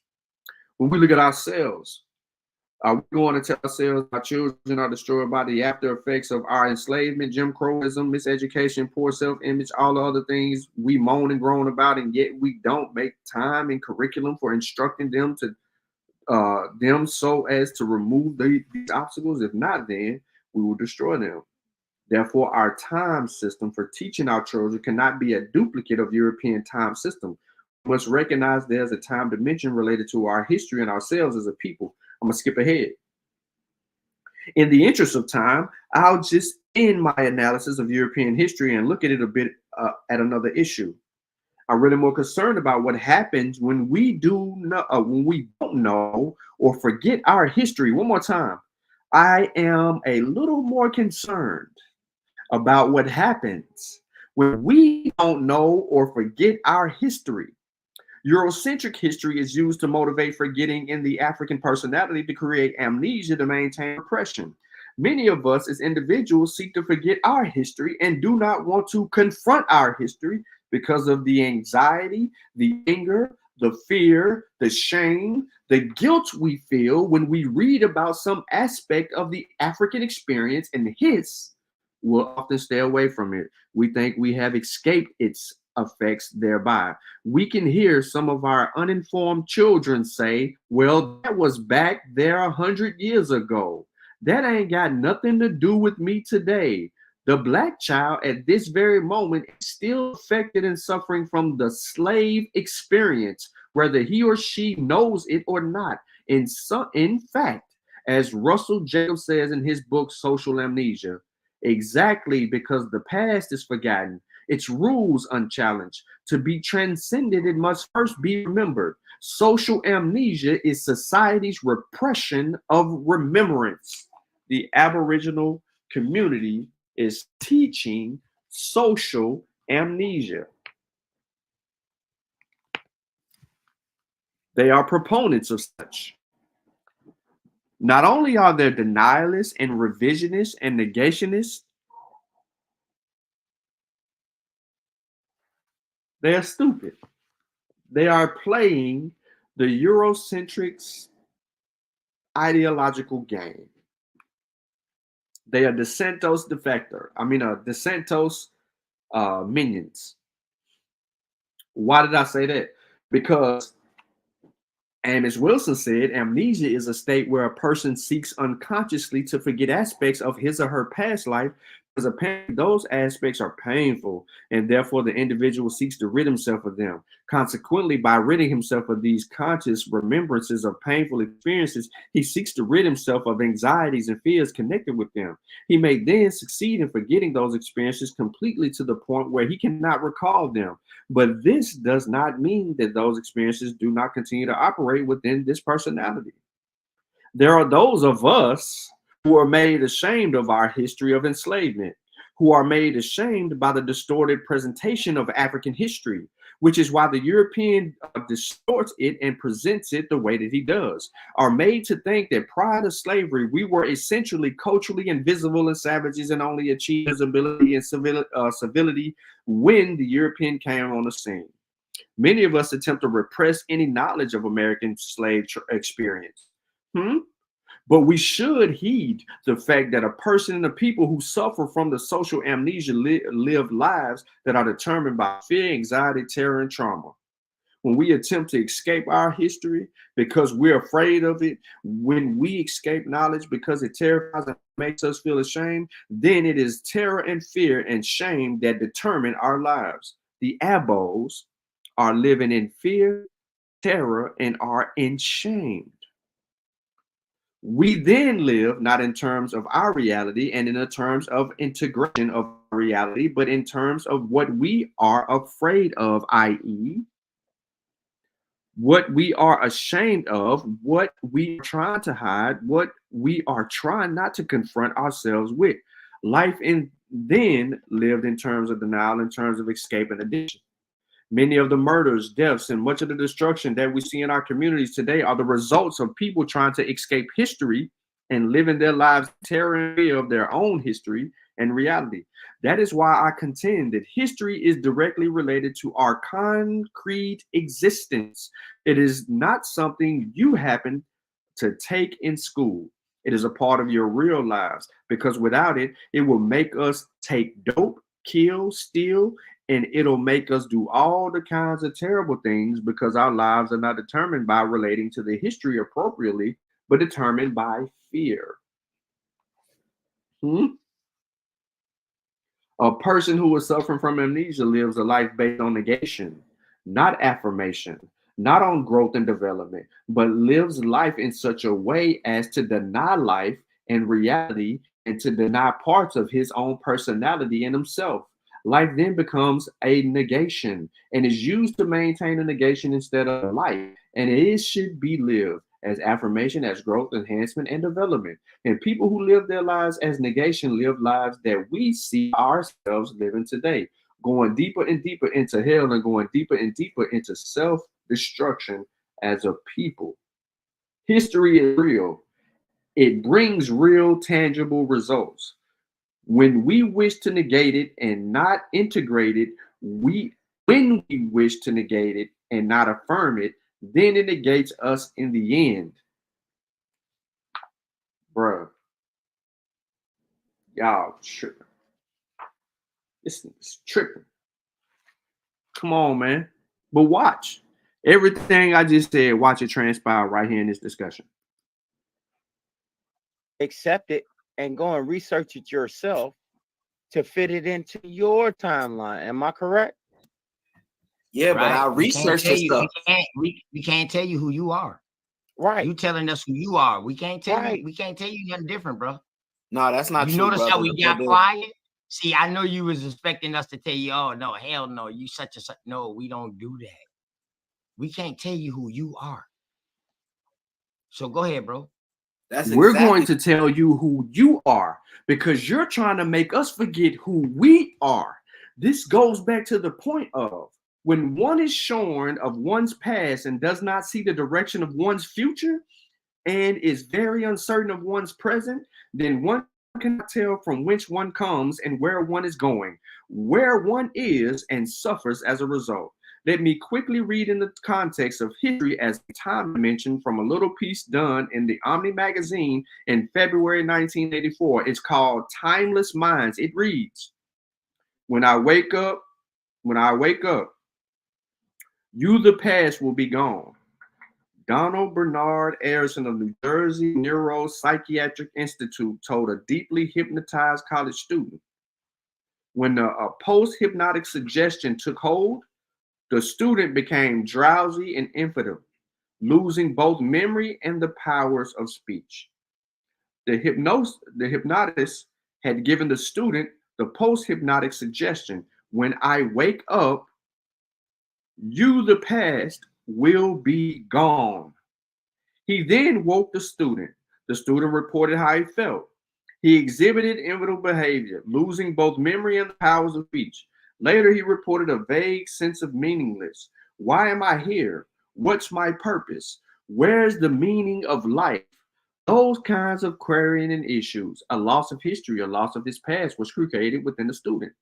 The young man without a past was one of the 10 college students who took part in an unusual experiment with a psychological time warp. So there was a manipulation of time. A manipulation of individuals' past is a manipulation of his time dimension, a warping of his time, which warps his perception, warps his experience and perception of himself. People who play with our history are playing with our sense of time. I'm going to run it back one more time. People who play with our history are playing with our sense of time, playing with our sense of place and who we are and what we're about. So is history just an elective? No, ladies and gentlemen. One more time for the people in the back. People who play with our history are playing with our sense of time, playing with our sense of place and who we are and what we are about. So is history just an elective? No, ladies and gentlemen. What the Aboriginals doing, bro? They on everyone. I go on Instagram. Hold on. Instagram. Listen, when I go on Instagram, hold on. Just hold on. TikTok, I gotta bro. Stop you right there. You feel me? Hold on. They going under Pan-African chats and all this. It's okay. But the only reason I think you're doing it the other way around. You come in our chat and try to tell us who we are. Hold on. You will not blanket it cover. One more time. People who play with our history are playing with our sense of time, playing with our sense of place and who we are and what we're about. Listen to this exchange between Kaz and these fools as the proof that they are playing with our history. That's just straight smoke. I'll roll with you on that. But if you feel that way, you should be taking the information that you're learning from us and not trying to bash us about it. You should be wanting to accept it and go and research it yourself to fit it into your timeline. Am I correct? Why is he listening? It's supposed to be learning information from y'all, taking y'all information and applying it to his timeline. Why? When y'all are fucking out of your mind. You're playing with our history. You're playing with our sense of time. You're playing with our sense of place and who we are and what we're about. Yeah, but I researched this stuff. We can't tell you who you are. Right. You telling us who you are. You don't know who you are. Cass does. He's telling you who he is and what you are. But you're not listening because you're refuting. You're in denialism. I just told y'all earlier what Amos Wilson said about this whole shit. He told us that people are suffering. They don't know who they are. So they lose a sense of self. They lose a sense of time. They lose a sense of existence. This is an identity argument, ladies and gentlemen. I've been screaming the identity argument since 2017, and no one wanted to listen. History and the manipulation of time. This is timeless. They have become timeless. They are attaching themselves to some new age shit. They have no idea, but then they want to come on here and boast alike they're doing something. They're controlling the narrative. The entire 23 minutes of this conversation, only thing that I heard was Cass. We can't tell you. We can't tell you nothing different, bro. No, that's not true. You notice brother. how we got quiet? See, I know you was expecting us to tell you, oh no, hell no, you such and such. No, we don't do that. We can't tell you who you are. So go ahead, bro. That's exactly what the Aboriginals doing, bro. They on everyone. I go on Instagram. Hold on. Instagram. Listen, when I go on Instagram, hold on. Just hold on. On TikTok, I gotta bro. Stop you right there. You feel me? Hold on. They going under Pan-African chats and all this. Okay, okay. But the only reason I think you're doing it the other way around. You come in our chat and try to tell us who we are. Hold on. You will not blanketed cover every. To discover our history is to discover our somethingness, beingness, before someone else created us. To come to know ourselves as we were prior to our recreation by alien means, we will be in charge of our own becoming, the creators of our own consciousness, creation of ourselves, and namers of the world. The namers of ourselves, which gives us the power of self-determination and self-direction. So what is the past? Where is the past? Is it nothing which was something? Is it something left behind, discarded, detached, forgotten, without influence and therefore of no account? Does it or can it exist outside the mind or memory of man? Or is it not present in our genes where we carry the evolutionary existence of our kind? Are we not then in persistent unfolding its involvement and manifestation? Or is it not congealed to concrete or mortar stone and steel structures and folkways, traditions, mores, and ways of relating? Is it still present in the negation, its reconstruction, when it's transformed into something new? In history ever forgotten, or is it merely transformed? Even in the new history still remains. For the new is fashioned from the old, therefore what is now is fashioned from before, hence never leave history behind. Isn't the new then something old? History, consciousness, or unconscious, comprehended or uncomprehended, never ceases to be?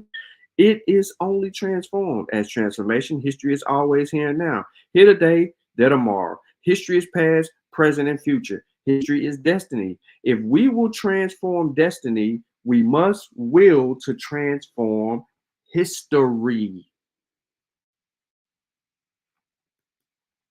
Everyone with a blanketed term. Bro, they learning this from y'all though, bro. They coming on there. No, you keep saying they. You're not talking to they. You talking to OTK, Straight Smoke, and Bailey Oso, and Big Dog Philly OG. There is no they. It is only us single individuals up here. So if you could drop all that extra rhetoric, because I'm really addressing you as the man that you are, just like the rest of these gentlemen up here will respect you as the man that you are. So please understand, do not broad stroke us with a brush and say, well, that's what they are doing, or that's what y'all affiliate with. Don't do that. Don't do that. Peace to the panel. Before he go, what I miss? Nothing, man. Nothing, brother. You know, and I want to say this real quick. Like, I've been in this community for a while, man. And okay. So they don't share screens. They talk the entire time. This entire show. The only time that a screen was shared, this pulled up. Try it. Because they're having a dialogue and an argument between root words and another person, and comes up.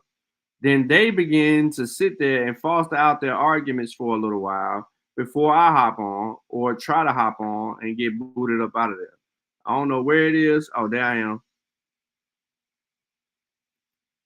Right here. So I'm gonna play a little bit of this and then I'm gonna transition. You can't let Sean P. This is you and OTK, bro. You scared, man. You scared. What does it test? It says everyone has autosomal chromosomes. People of all genders can take an autosomal DNA test. That just trump everything you just said right there, bro. Okay, all right. The test is equally effective. Hold up, bro. Hold up. What does autosomal DNA test for? Fuck what you talking about. Everybody got autosomals. What does it test for? And what does it do? Please tell me. Please tell me. Because we going to the experts. I think it's like masculine, or it tests only the males, some shit like that. And how many tests is it? Isn't it a mitochondrial? And that would test the woman, and then you got one that tests the male, and then the autosomal is both. So how can a woman test with both if she only got one chromosome? Come on. You got to make this make sense to me. Please tell me. You got to make this make sense to me. And you better. So let's do one of the things. Let me tell you the many things. You better pull up the right fucking definition too. Straight up. Yo, he said, hey, Sean P said he in the back. He said he in the back. I don't give a fuck. You up front right now. Let him up. Nah, fuck that. You up front right now. I let him up when I'm ready. Let's go. You need help? He just inboxed me. Help? Huh? No, he just inboxed me. Why you not letting him up? I'm gonna let him up. Tell him just chill right there. Tell him just Why chill. You need help? Hey, look. You need help? Why we can't have an equal group of Pan-Africans? And Pan-Africans on here. He and Bellio ain't got in it, bro. We ain't got in it. Are y'all scared? Are y'all scared of root word? Because root word. Ain't nobody said nothing. Just me and you been going in. Word. So why we can't let root word? I mean, not root word. Excuse me. Bro, why we can't let Sean? This is you and OTK, bro. You scared, man. You scared of. Can we let Sean P? Because he just inboxed. When you say Dulcinea, what my sister Dulcinea say? Oh, don't let me let her come up here, because you know I'll really let her embarrass y'all now. Straight the fuck up. Are we letting Sean P come up on the panel? So now I know who Dulcinea is. She is the sister who took. She is a sister who took a DNA test and found out that she was 84% West African, and then she said the DNA test was incorrect.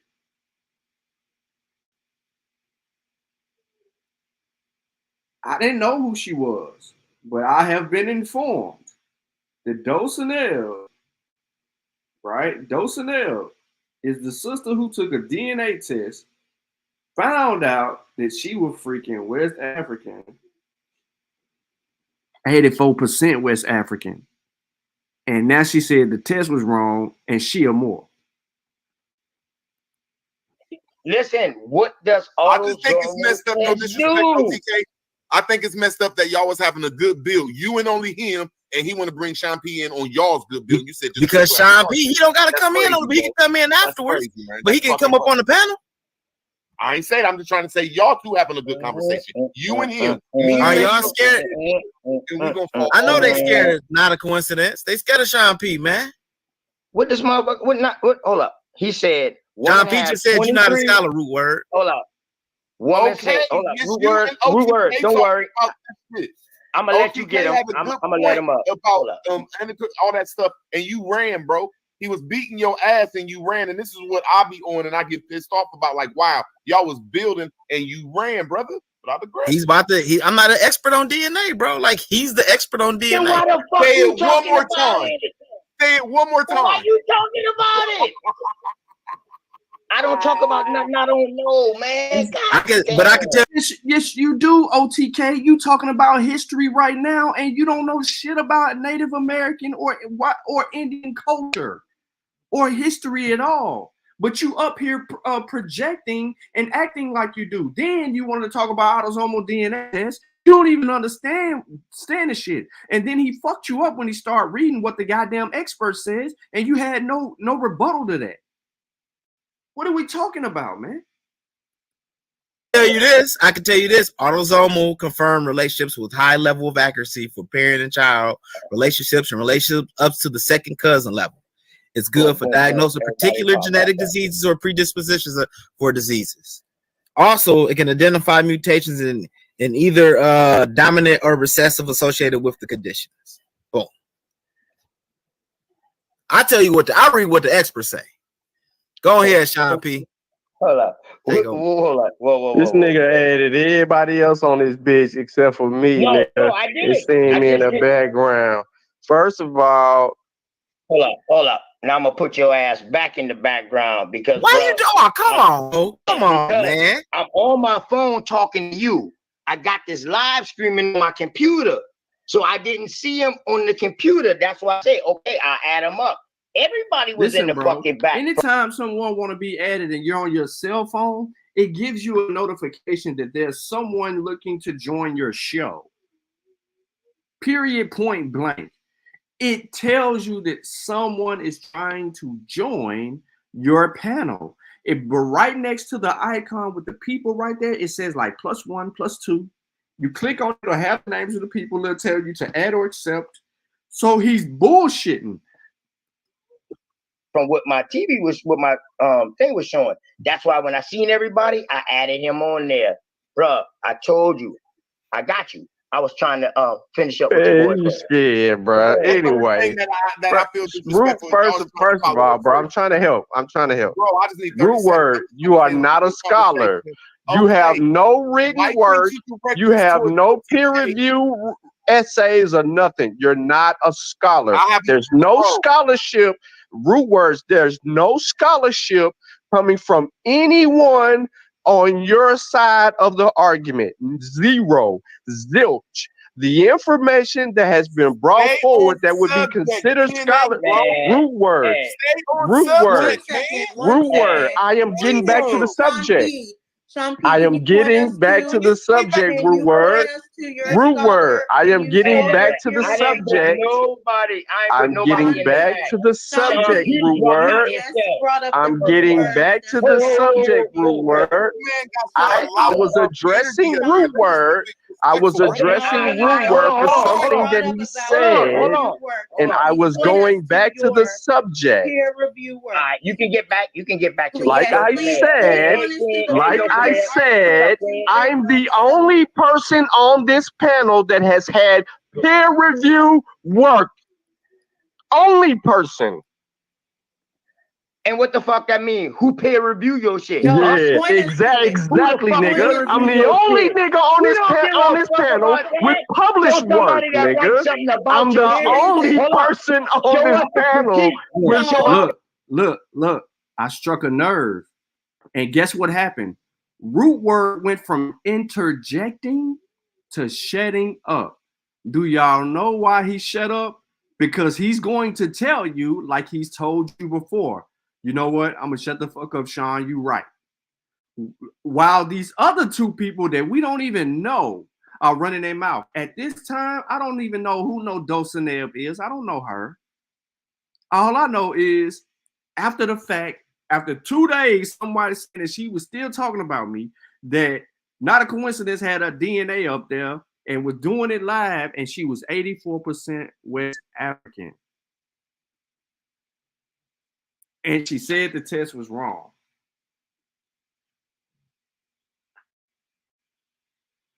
She said the test was wrong.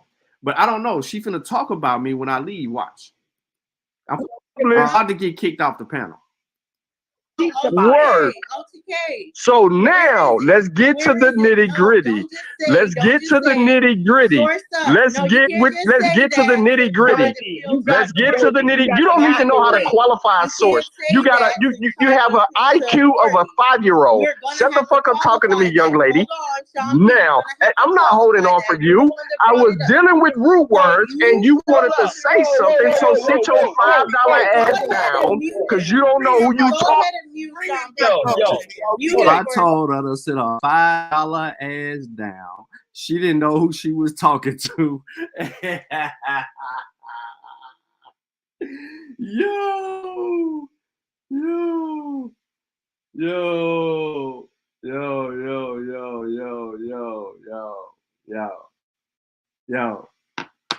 This is how you politely insult somebody. We'll go back. This is how you politely insult somebody. Has been brought forward that would be considered scholarly. Root word. I am getting back to the subject. I am getting back to the subject. Root word. I am getting back to the subject. I'm getting back to the subject. Root word. I'm getting back to the subject. Root word. I was addressing root word.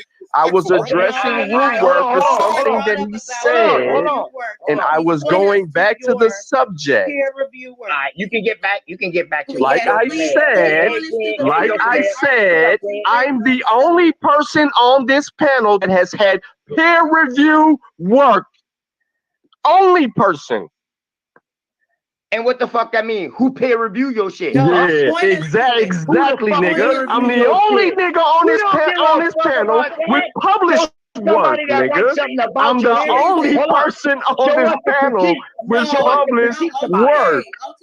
So now let's get to the nitty gritty.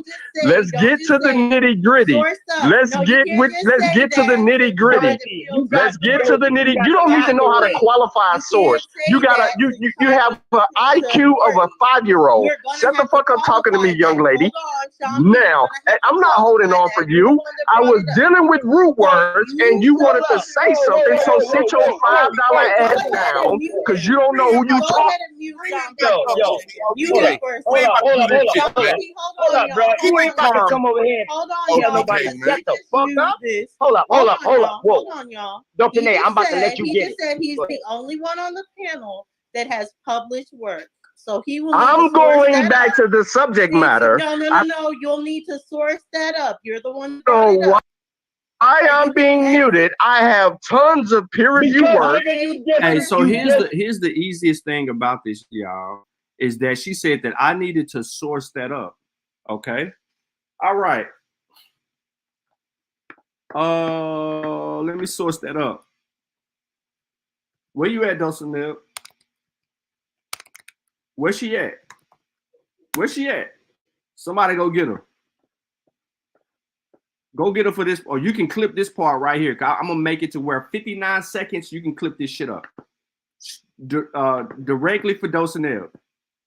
Dulcinea, you paying attention? All right, so let's go. Dulcinea. This is mine. That's one. I have an article in here. This is two. Dulcinea, I'm not done. Don't go nowhere. Don't go nowhere. Stay. I'm going to do it all within 59 seconds. Okay? I'm not in the Spearmaster's book. Nope. I probably am, but I think I left that up to everybody else. Dulcinea, a children's book. Dulcinea, another book. So what's that? 2, 4, 5? Dulcinea, 6, 7, 8. In all three of these books, that's 8. Not done yet. Not done yet. 9, 10 books. This book right here, this book right here. That's 10 books. Doseneb. Oh, wait. There's another 11 books. Doseneb. That's not it. Because Ben has 2 journals out, and I'm in both of those journals. What's that, 13? There's 11 right here plus the 2 by Ben. That's 13. Tons of people have these books. People that read and researching on the same subject level, right? They would be considered peers, lady. And a lot of my peers have read parts of my work before they were ever released. Now, the greatest thing about it is that when I dropped the book on, hold on.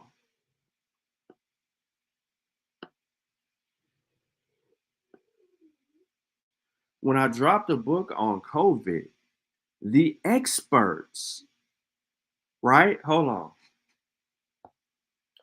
I had 6 doctors in the middle of a fucking pandemic with this book released. 6 doctors purchased copies, not 1, 2 copies. One got multiple copies of my book, read them, and then left it for reading to people that were waiting to see the doctors because they felt that they needed to read this information coming from someone who was not them.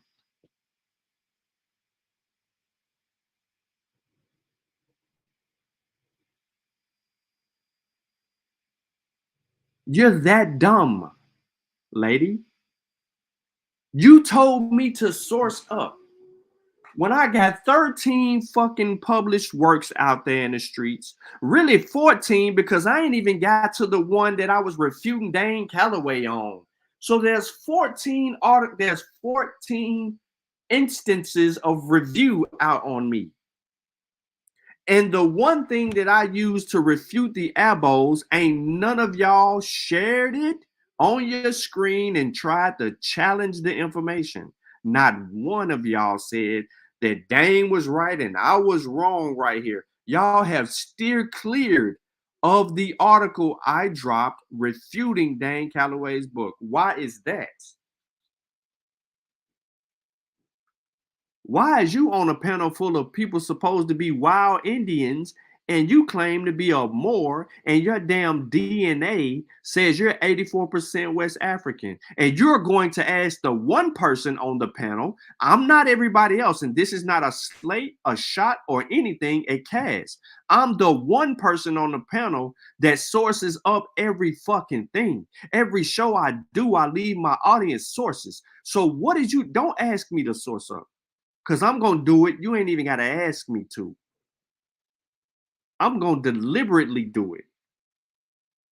And then I'm going to make you die at your source. So for you having the audacity, knowing that this nigga is kicking me off the show, muting me and putting me in the back to ask me to source up, knowing he ain't going to share my motherfucking screen, is a hypocrisy in itself. You're in denial, you delusional little girl.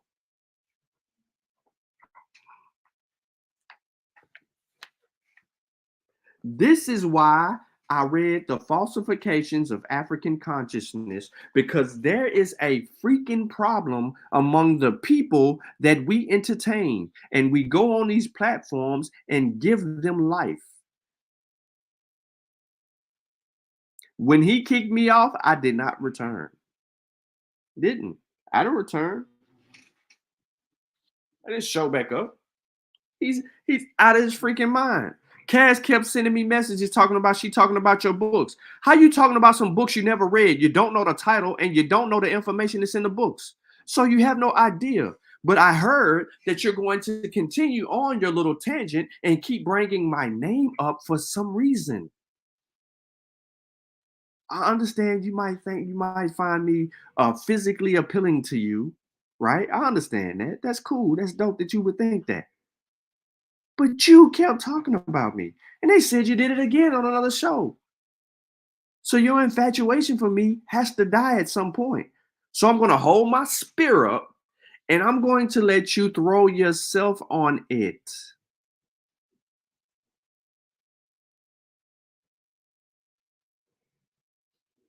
African woman, 84%. Your profile picture shows it, 84%. You have the phenotypical structures of a West African woman all day long, and you're in denial. And you're hanging around people who claim to be Indians, and they have no self-awareness of identity and so forth. Come on, man. Why is you here? Go get her.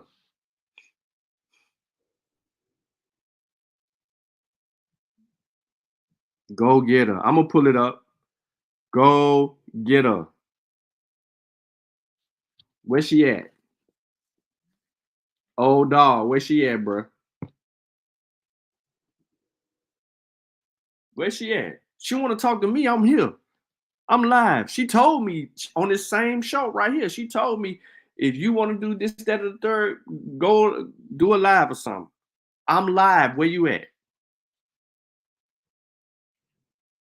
Where you at? Because I'm going to properly edify your ass. And I'm going to be disrespectful. Just so you know.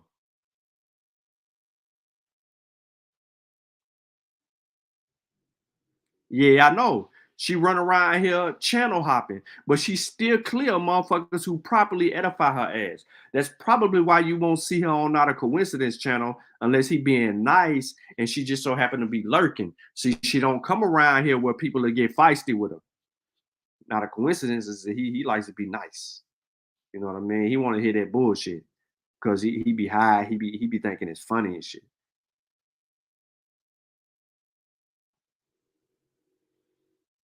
Yes, Thimba. She's 84. She had her Africanness was her admixture was 84% African, bro.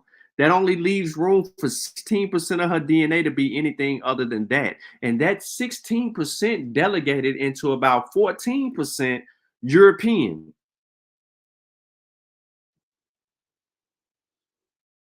Melanated called Not a Coincidence. An elbow woman apologist.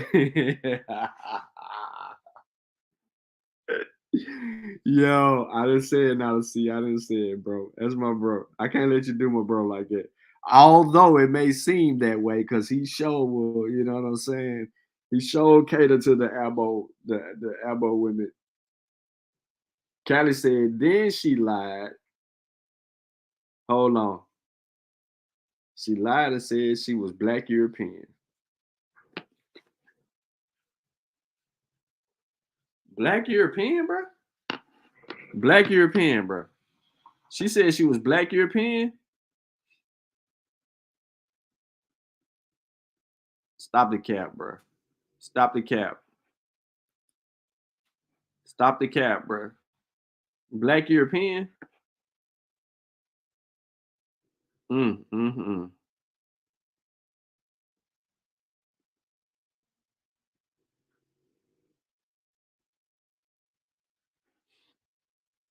Stop the cap, bro. Black European, bro.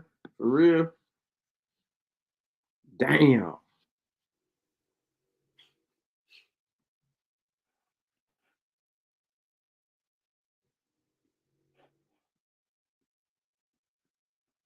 So yeah, there you go. Soon as you purchase it, it's downloadable directly to you, and y'all have yet to purchase and challenge the information. They have yet, listen to me. Even Dan Calloway, they ain't even looked at this. Y'all Instagram, TikTok, wherever the fuck y'all at, where y'all run into these Abos, y'all give them the link. Y'all ask them why they're not challenging this book. Why they letting this book just continue to surface untalked about in their community. How about they review it? Watch this, y'all. Listen, we're gonna listen to like another minute of this. I don't know why I'm being muted, and I don't know why she's even. Force it up. There's no reason Hey, for her she to did talk. interrupt him. She interrupted There's him. no reason for. And she interrupted him. Get your ass in the back. Get your ass in the back real quick. Hey, listen, dog. You ain't about to come over here and disrespect no woman. We come from a matriarchal society over here on this side, dog. That's one thing we don't do. Yeah, we can disagree about information, but all that fucking name calling? No. Yeah, but he didn't call her out her name though. You could call me. He said, "Shut the fuck up, lady, talking to me." That's not calling her out of her name. I just told her to politely shut the fuck up talking to me. I didn't yell at her. I told her to shut the fuck up talking to me. You see how he tried to say that ain't no name calling? I ain't call out her name. The second show, I called everybody on the panel bitches. Bethy and her, and whoever else was on the panel. Absolutely did. Because that is exactly their behavior, how they were acting. And belittling our existence. I'm done playing with people that are trying to put us down. If they're going to be disrespectful, I'm going to be, when they go low, I'm going lower. So however they want to play it, we playing it that way. I have no respect. I don't care, man, woman, or child. I don't care. Call it how you see it. It's going to be straight at you. Real definition of anyone can get it.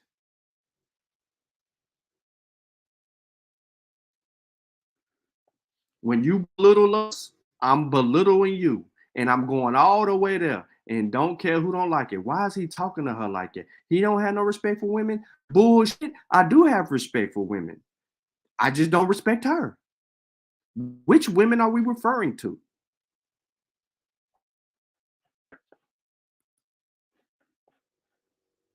Where is Dulcinea?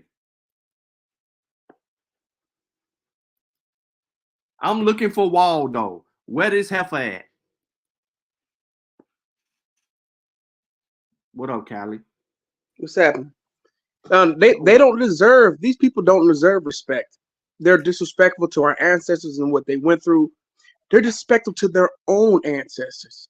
They for me, I mean, to me, they are completely and over the top disrespectful to their own ancestors. These people are liars. They have no way of proving who they are. They just want to get up and talk about it on the internet.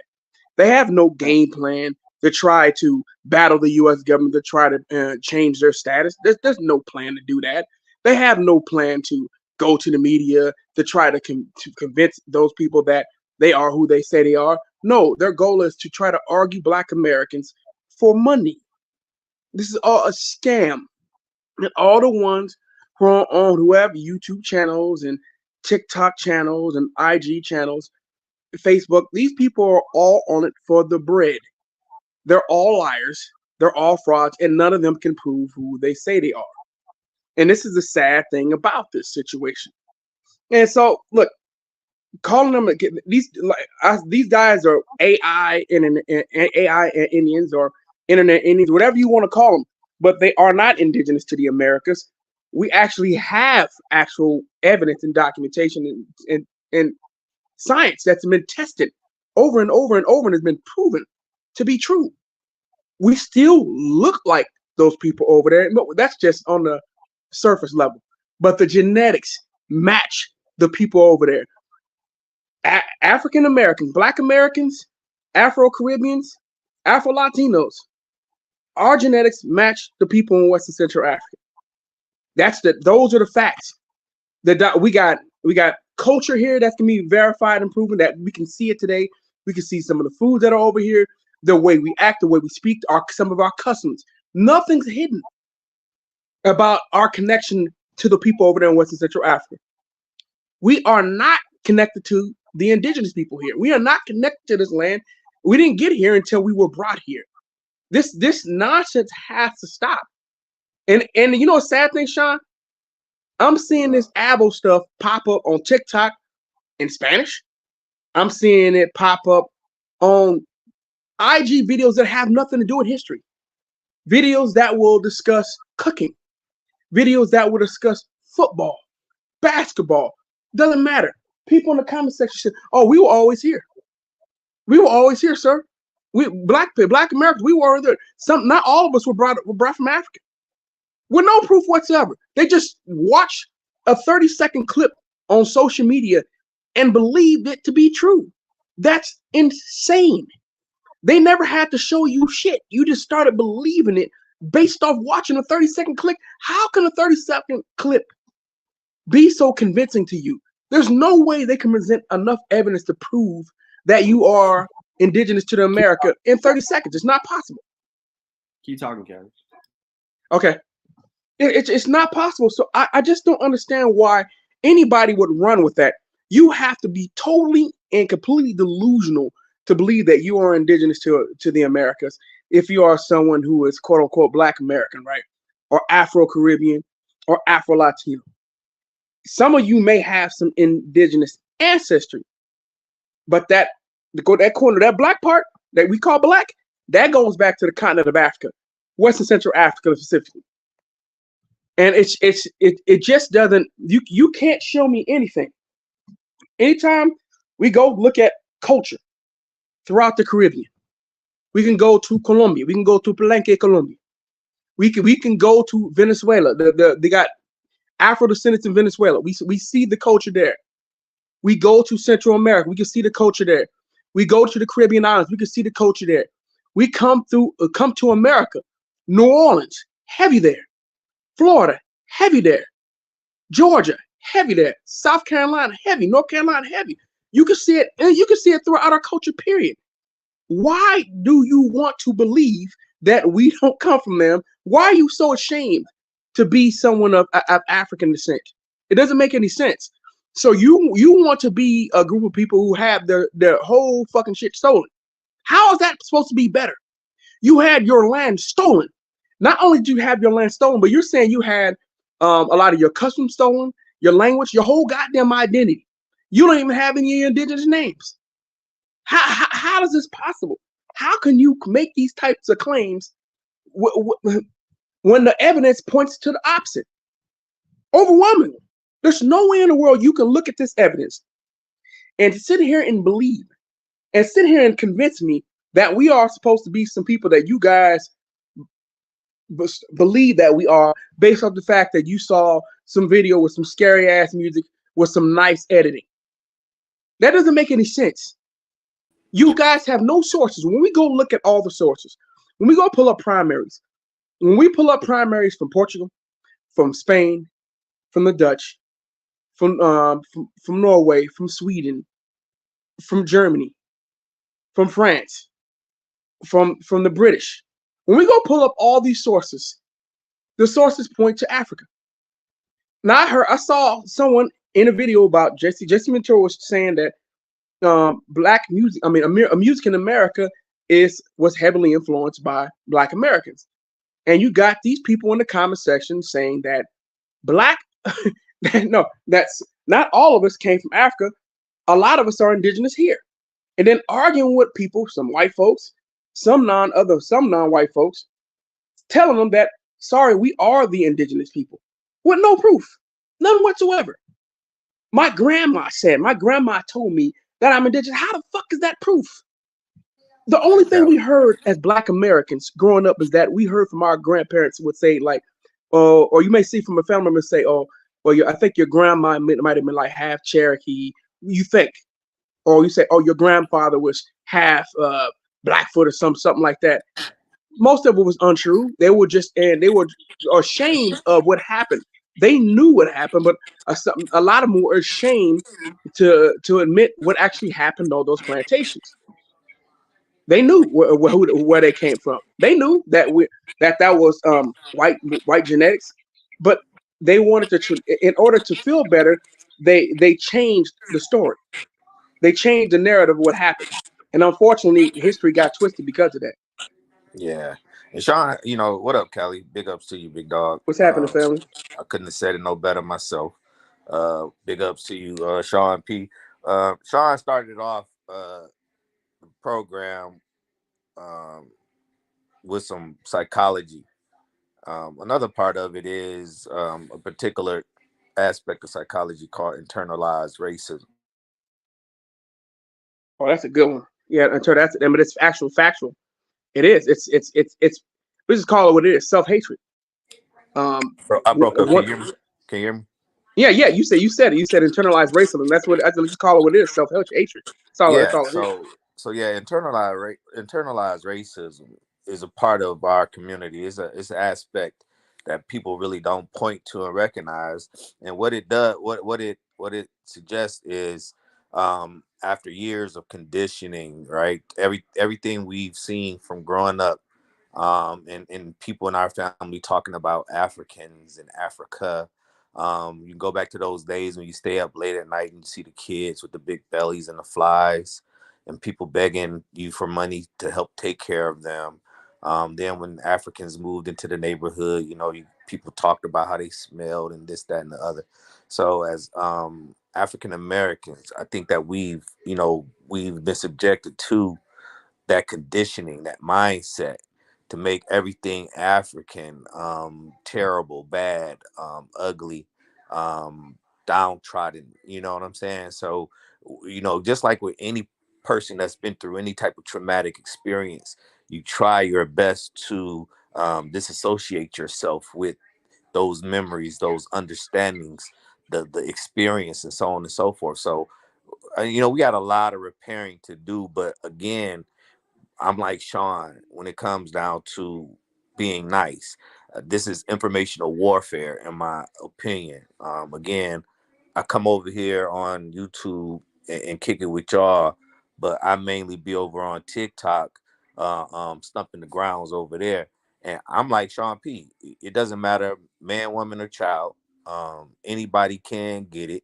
If you a person who is disrespecting the legacy, the story, the history of our ancestors, those people that we stand on their shoulders, the reasons why we are here able to get on these apps and have these conversations. If you're gonna be so low of a person to be extremely disrespectful, I'm going lower. I'm not your friend when it comes down to this information. You're not going to be the person to continue to confuse our community, because I am a gatekeeper of our community. No, they're coons, bro. Call them what they are. They're coons. Yeah, that's what it is. It's coonery. It's Negro pen. See, to me, what they've done is adopted the European mindset. You know what I mean? Some of these people are so vile, that they are so xenophobic when it comes down to Africans, and even and that's self-hatred. When you think about a Dulcinea, whose DNA is showing that she's 84%. I'm 87% West and Central African. So I'm not saying that I'm 85. continental African. I'm not continental African, but again, I don't have an issue with the DNA. The science is the science. The truth is the truth, no matter what. So again, you have these people who do that. But to another one of your points, when you talking about videos and people listening to videos and looking at Dane Calloway, no, guess what? It's bigger than Dane now. You had Isaiah Thomas. I'm from Detroit. I love Zeke. I grew up Yeah, on the I heard basketball him, court. Kyrie Irving. But this motherfucker gets up there and say that. Then Ice Cube gets on fucking national TV and Yep, he said not all of us were African too during COVID. He said that shit. Yeah, and don't forget Kanye West. Kanye West has recently said it too. Just ranted this shit off. So again, it's picking up this unnecessary, undue, unjustifiable, I forget the word that I'm looking for, but there, like you said, there's no evidence to substantiate this position whatsoever. And then, doesn't this hurt? Doesn't this hurt the claims for reparations? People say they want to fight for reparations. This kills your claim. Absolutely. This is what I said. This is why I call them Negro pens, and I spell it Knee, on your knees, Negro pens. I don't, it's not Negro Negro, is Knee, Negro pens, because y'all on your knees. These people are on their knees, sucking up to the European mindset. You've adopted it. You become the racist that they are, and now these people are on here, man. When I say that it's a diaspora war going on TikTok right now with African American, well, not the African, these fake Abos. And then, of course, that clumps us all together, right? You know, now we got to defend those of us who really believe in our Africanism, who understand this history. We have to defend against the not just the Native Americans, right, who clumping us in with these dummies, but now the Africans who are clumping us in with these dummies. And so when I pull up on different pages, you know, hey, Black First, you hear this African girl talking about your people, talking about it. Nah, y'all not my people. I'm glad they're talking shit to you dummies. I'm glad that they cussing y'all out and calling y'all all these names, because y'all do it all day, every day. And now when somebody's swinging back at you, you don't know how to guard yourself against that. You can do all the punching, and Callie, you know what I mean by this because you come from the boxing world. We've seen those kids on those videos shooting up them combinations, looking pretty as as soon as they get in the ring, and somebody start throwing punches back at them, all that go out the window. Yep. You know what I'm saying? Freeze up. Don't know what to do. Ain't used to. Don't know what to do. So to catch and fire back. You got to work on that too. You don't know how to do it, but you're good at giving it, and that's what's wrong with these people, man. They talk all this stuff, but then when you start shooting like Sean and like the rest of y'all do, y'all come in with the sources, y'all giving them everything that they not used to. Then now they call y'all out your name. Now you're an agent. Now you the cool. You the sellout because you're not believing in this stupid, embryotic movement.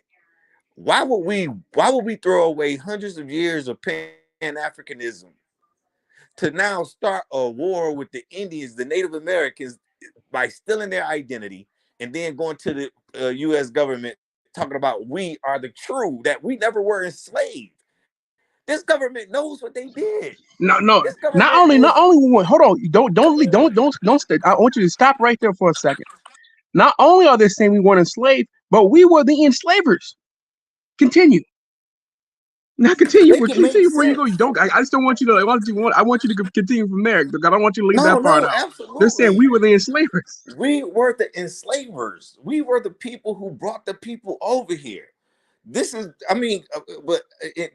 Again, this is why I try to look into the psychology of it all to try to figure out what makes these people go so far. And they are doubling down, tripling down, and they're going hardcore with it. They are going hardcore with it. But again, when Sean read that definition about denialism, it's perfect. It fits everything that they stand on. Not just them though, bro. That shit kills Hebrews, Moors, Egyptomaniacs on top of the Abos. It kills pseudos, period. Because pretty much everything he stated when he was talking about denialism lined up with all their bullshit. With the Afrocentrics and with the fake ass Moors and these crazy ass Hebrew Israelites. And unfortunately, I spoke with Sean. I think Sean came on Not a Coincidence show last week, and he also brought up. He actually knew more. I would say, about IUCI. IUCI, right? With the fact that them Negroes are over there claiming to be indigenous. Yeah, you know what I'm saying. This is what I'm talking about. This stuff is crazy, bro. It's not based in facts. I have a friend who believes that he really believes it. He just completely brainwashed, right? He believes he's indigenous, and he also believes he's a Hebrew Israelite. And I sat there and I brought up the origins of the Hebrew Israelites to him. I brought up Frank Cherry. I brought that all up to him. I showed him the sources. He didn't care. He just brushed it off. I said, man, you that indoctrinated where you can't even look at proof.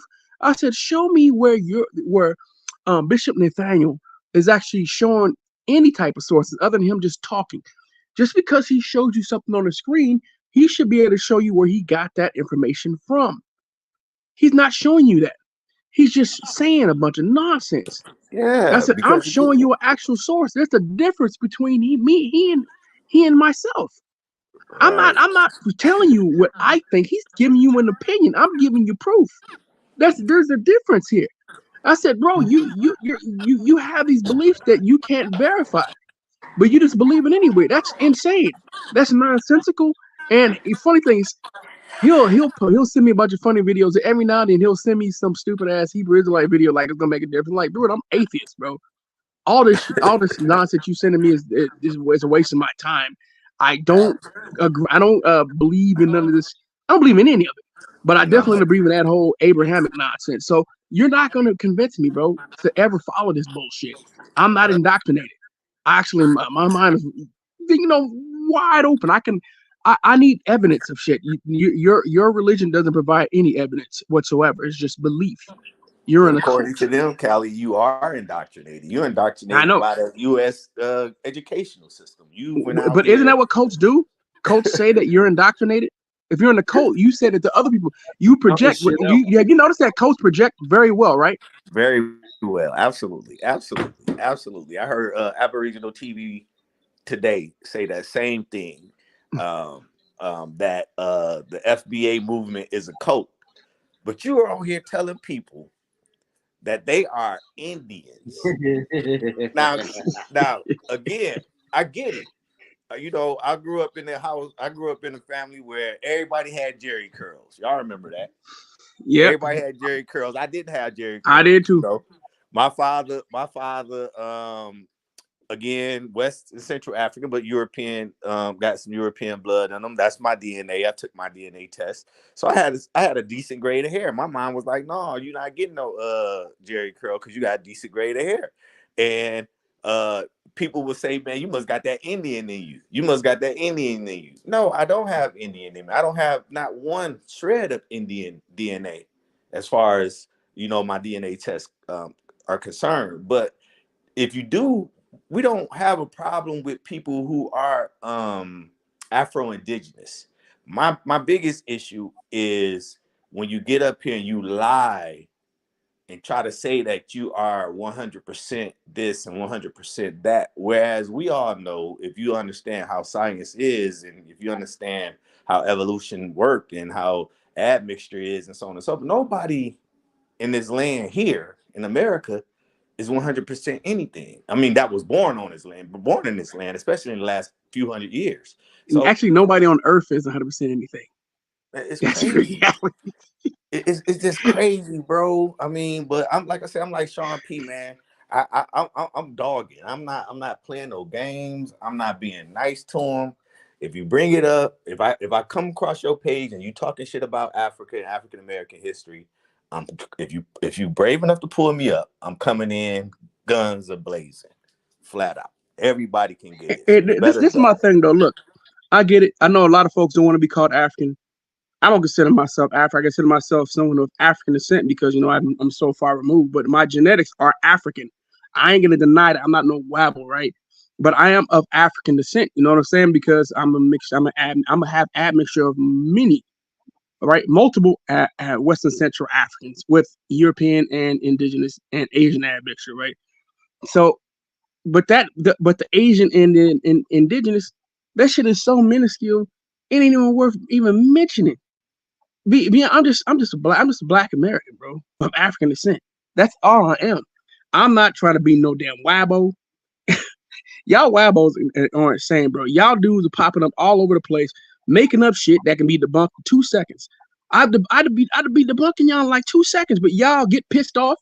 You can't pull up shit, and then when you do provide a source, especially for the decent source, your source disagrees with you. Like y'all don't read some shit. I don't understand this. It doesn't make any sense, bro. It's just stupid. You guys pull up sources that kill you. I said, did you read your source? Like, what are you talking about? I said, well, look at it. Your source. You said, well, this is proof that we were here. I said, your source is talking about Africa, bro, sir. If you just go down one paragraph down, it's talking about Africa. You got to read this article in context, bro. Stop trying to look for bits and pieces that give you confirmation bias. Yeah. Otherwise, you're going to end up making mistakes. That's what happens with a lot of this. Hey, but I got one more point. Look, I was listening in on Top Cats, right? And again, like I say, we hear these people talk all this stuff today, now 2024.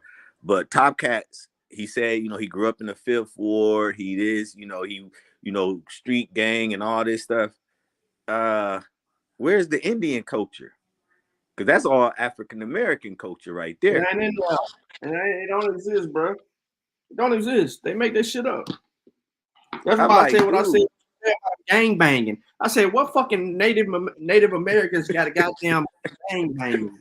Wearing flags and shit. And you sit up here What kind of talking all this kids just Indian they got to stuff. bang with that shit? You grew up in the projects. I grew up in the projects. I know I ain't seen no damn Indians walking around the projects, bro. I grew up But in you the know, projects, they're not Mobile, just talking Alabama. about. They also act, acknowledge and say, they always say shit like this. Look, not all of us were indigenous. Some of us were Black European, right? They'll try to say shit like that. They try to say Medgar Evers and Martin Luther King were Black Europeans. I mean, it's the most stupidest, dumbest shit in the world. Martin Luther King himself is telling you about when we were brought over from the shores of Africa. Why the fuck would a Black European say some shit like that? It doesn't make any sense. But what is a Black European? There is, it doesn't exist. What is it? I mean, what are they trying to say it is? It's a figment of their imagination. Some bullshit. It's dumb. They probably I never got the definition. They probably got it from Clyde Winters. That's They crazy. probably got it from him. Hey, but Sean, yeah, Dulcinea, she said that shit on Sinetta's show, where she sat there and brought up, she was talking about her Black European ancestors, and actually it turned not a coincidence, but he found them and they're white folks. She lied. She found some people on Ancestry.com and decided that she was gonna make some white folks her ancestors and just use the names without actually showing pics. But when you look them up, they're white. Both of them. She's a liar. She's an absolute fucking liar. She's in this shit to deceive. This is what Abos do, because they can't show you anything in context. They can't give you the whole history, because if they give you rare information and you can go dig yourself, you're gonna find out either there's someone. Well, we all know that they're all Black American or African descent or African American, right? We all know that, but we're gonna find out that most of these people didn't have no indigenous ancestry at all, whatsoever. And then a lot of them stopped claiming Blackfoot, because when we had to tell them that, I said, "Oh, so your family was from Canada or Montana?" Then so they stopped using. A lot of them stopped using Blackfoot because of the geographic location. But I still have people but they still acknowledge their African ancestry. People just don't know. But I have a lady in my job who says that her grandfather was from her grandfather was like Blackfoot. I said, yeah, I don't know about it. I say, so your family comes from Montana or Canada? And she said she don't know. I said, yeah, more than 9. I said 9.9 times out of 10, that ancestry is from a European white man. What you got for us, Sean?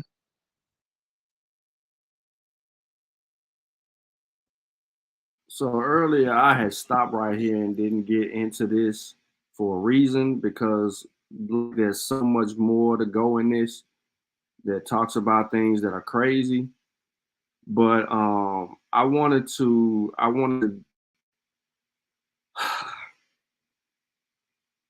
since I had the book Refuting Dane, I wanted to go over this real quick.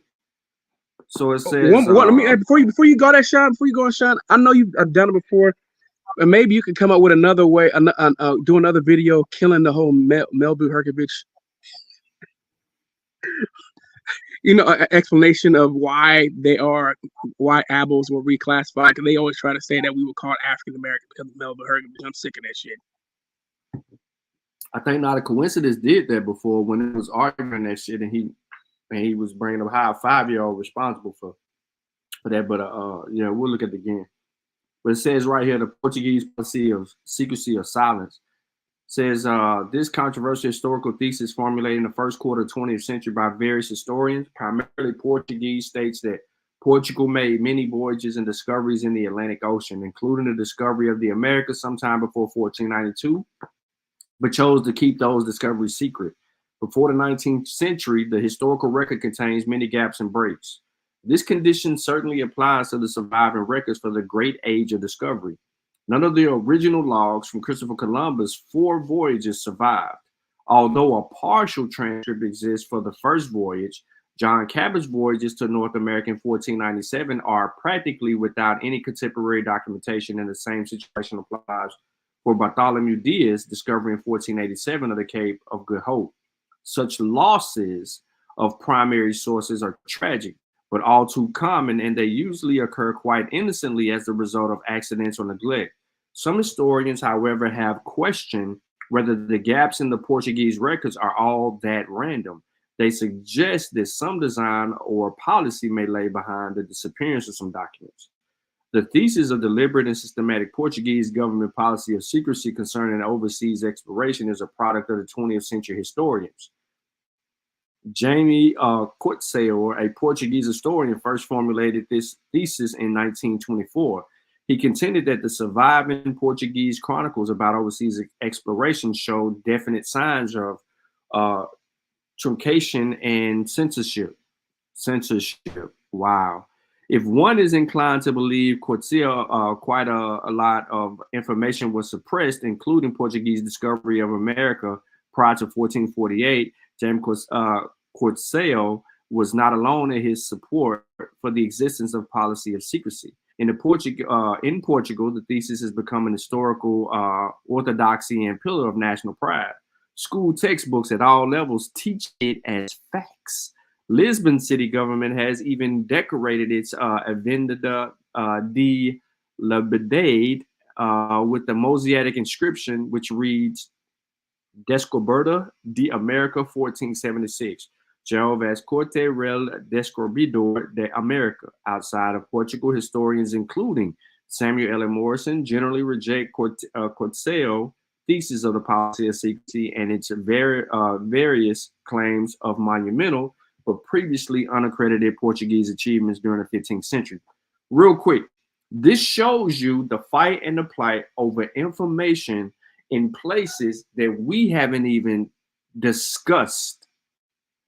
So there's a battle on many fronts in many of these countries regarding misinformation on all levels.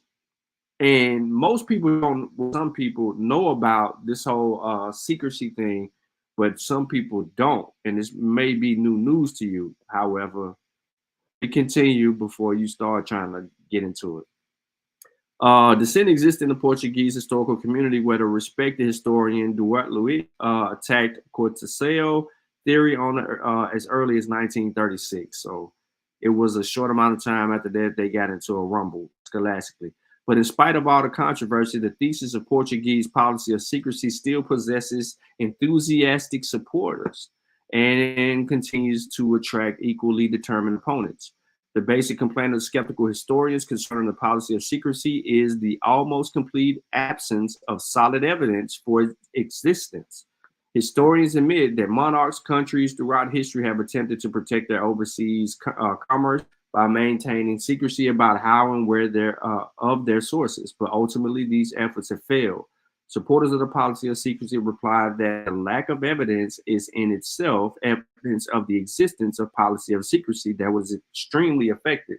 Of course, their opponents, particularly Samuel Eliot Morse, find such an argument both circular and ridiculous.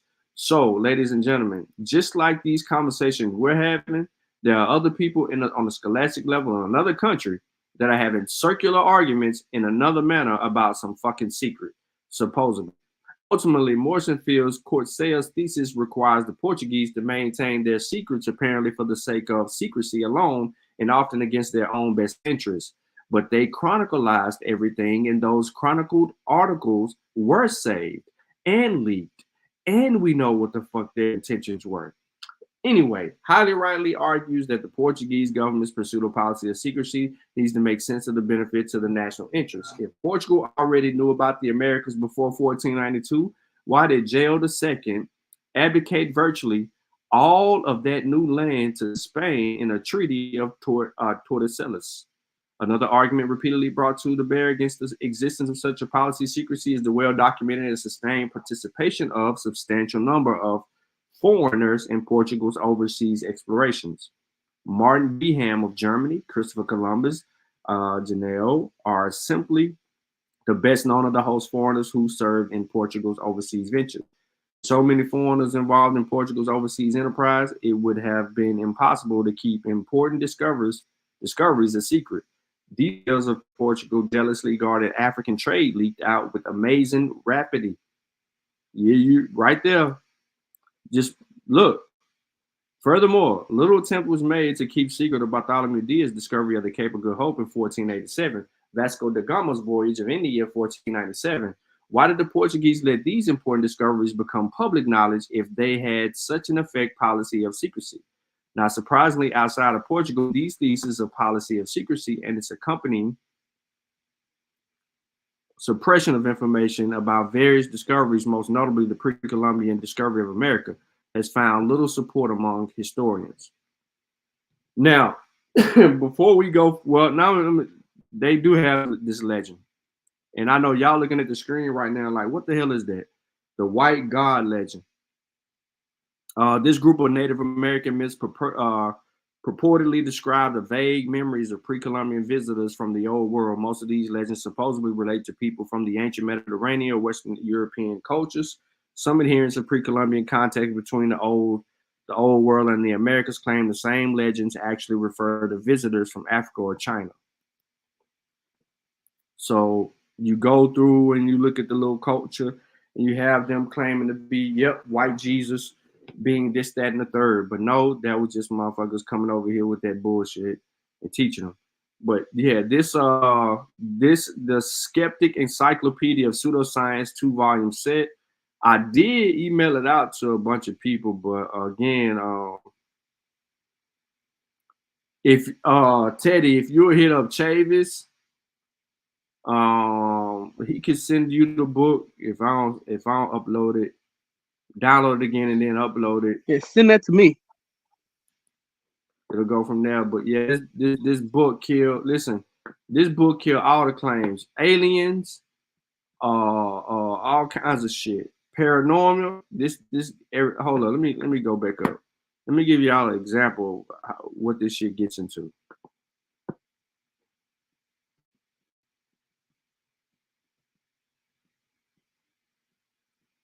Real quick. This is how we know the Abos, some of the Abos characters, some of they fucking teachers. Because they teachers. No, I'm telling you, I see this pseudo shit and conspiracies on Spanish from TikTok as well. All the Illuminati shit, the anti-vax shit in Spanish. I'm like, what the fuck? I mean, you know it's there, but then when you really see it, aliens and abductions, alternative archaeology, ancient astronauts, animal mutilations, anomalous psychological experiences, astrology, the attachment therapy, ball lighting, Bermuda Triangle, right? All of that shit. This is a lot of what they talk about. That ain't it.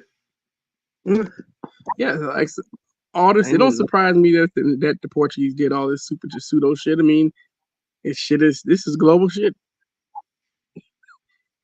This shit's global. It's crazy.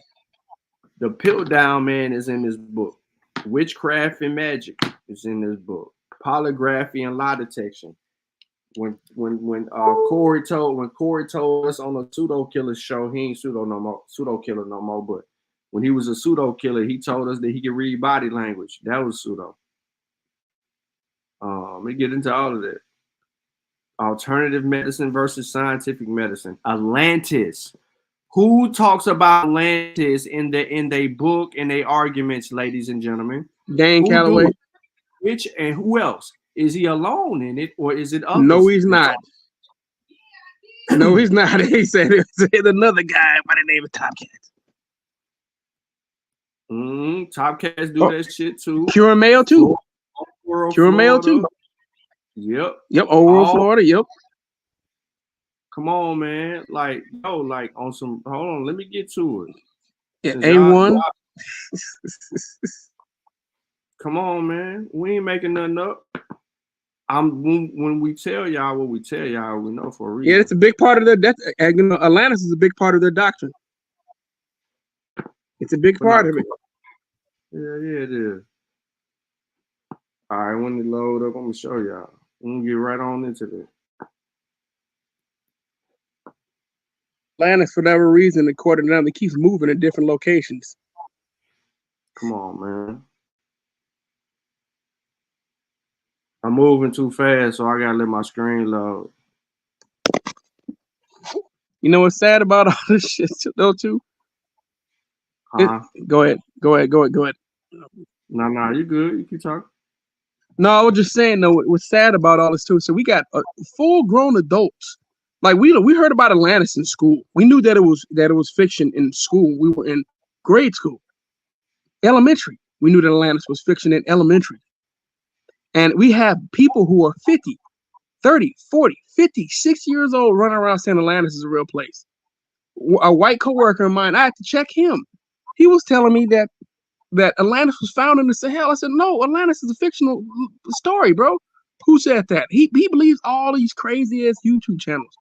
So it's not just black people, pseudo. I know you know that. It's everybody.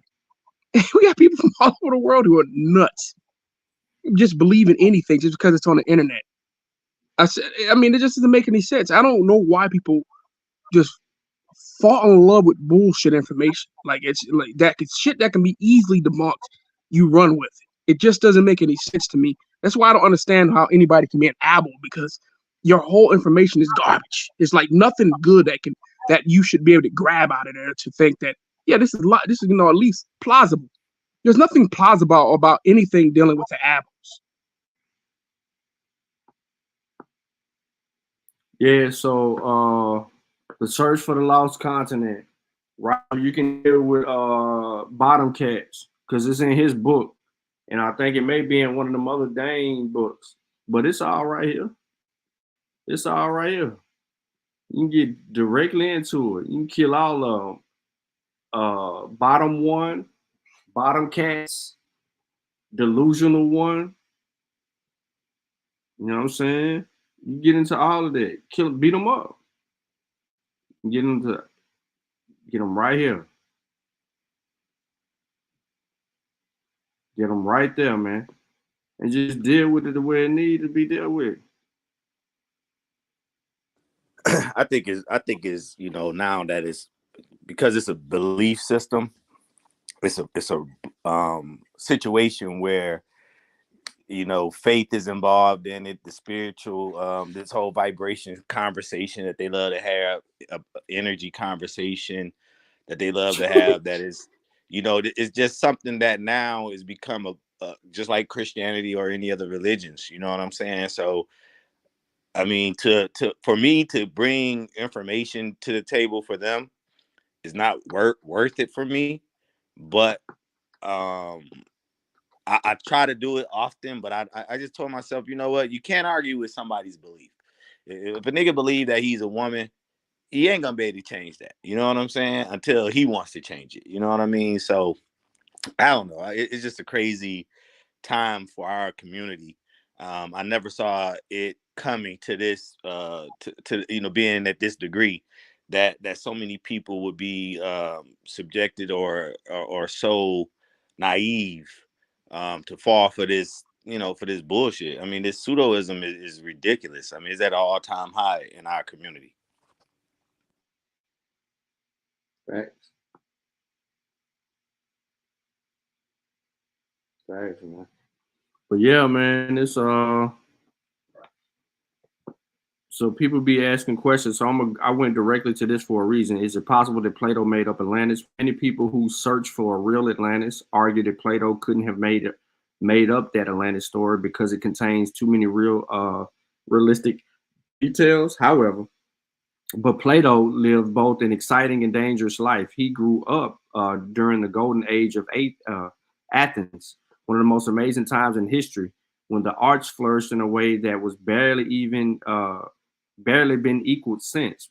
Plato was highly educated and likely read manuscripts like On Marvelous Things Heard, which told a story about a lush island that had been discovered like Atlantis, outside the Pillars of Hercules. As Plato grew out his teens, the golden age came to an end when his city suffered a bitter military defeat. Plato sailed several times to the island of Sicily and lived in Syracuse, a city of fabulous architecture with splendid temples, a multi-level fort, and covered boat canal. He knew about Circular Harbor in Carthage that was controlled from a center island. He advised rulers and spent time in prison when one relationship turned bad. He watched a strange plague kill 1 out of 3 people in Athens. Anyway, some modern authors misrepresented Plato's Atlantis as a peaceful paradise of spiritual people who had discovered the secret of eliminating war. But Plato said Atlantis was a gigantic military power that attacked without reason. It is not surprising that soldiers were the heroes of Plato's story. Both Plato and his teacher Socrates were elite hoplites, upper-class soldiers. The short, squat Socrates was famous for stamina and skill in battle. Plato probably grew up hearing about a recent Greek victory over the Persians during his lifetime in Athens, won a war against the Carthaginians, lost an army in Sicily, and lost a war against the rival city in Sparta. Plato wrote about Atlantis when he was over 70 at the end of a rich life that would have given him plenty of material to draw upon. The Atlantis story was probably a combination of legends and bits of history woven together, whatever it took to create a memorable lesson. Did Plato expect people to believe in Atlantis? Plato often used myth and legend to illustrate a point. He expected his audience to recognize a parable, a story made up of morals or religious lessons when they heard it. Almost every parable he told starts with a statement that is true. He himself explained that we may liken the false to the true for the purpose of moral instruction. In Plato's most famous dialogue, The Republic, he suggests that one of the rare occasions it might be okay to tell what he called a noble lie to the lower classes for the purpose of creating a stable social order. Lower classes would have been told the gods created the present social order, making the rules of the gold and the military classes of silver, and the common workers class of bronze. Plato was not a man who believed in total democracy for everyone.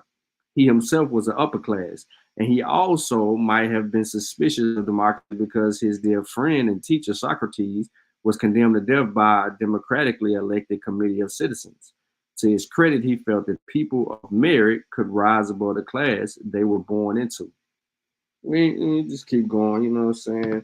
I ain't finna keep just doing this to y'all, man. That whole Atlantis bull junk is some bull junk. And if that's how they rocking, bro, you know what I'm saying? That's how they rocking. That's how they rock it. It's this dude on TikTok called Earth Speaks. And he 350, 400 people in his chat listening to him talk about Atlantis as if it's a real place. And these people, I mean, soaking it up like biscuit and goddamn gravy, man. I'm telling you, this shit is crazy, bro. Y'all just don't know. It's a whole other world on TikTok. And TikTok, man, they got the aliens over there. They got the reptilians. And it's our people. It's people who look like us. I ain't gonna say our people. It's people who look like us that are that are in position of leadership and influence over there, talking this madness, man. It's crazy, bro. Yeah, man. People running around just teaching this to black people, man. Just, you know what I'm saying? They just pseudoed out, bro. Like, for real. You know what I'm saying? Because look, right here, just give you an example of what I'm basically referring to. Madame Blavatsky and her followers. Let me go back. In 1888, a colorful character, Madame Blavatsky, Madame Helena Petrovna Blavatsky topped all other Atlantis authors by claiming her 6-volume work titled The Secret Doctrine was originally dictated in ancient Atlantis itself.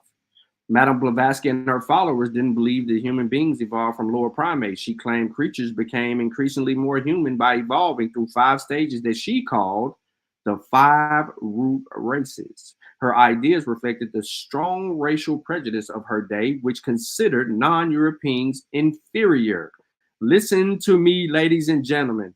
You have heard people in the Aboriginal community and Indian community simply use Madame Blavatsky as a source and talked about her in their description. For her to tell, listen, this how you know they don't know her work.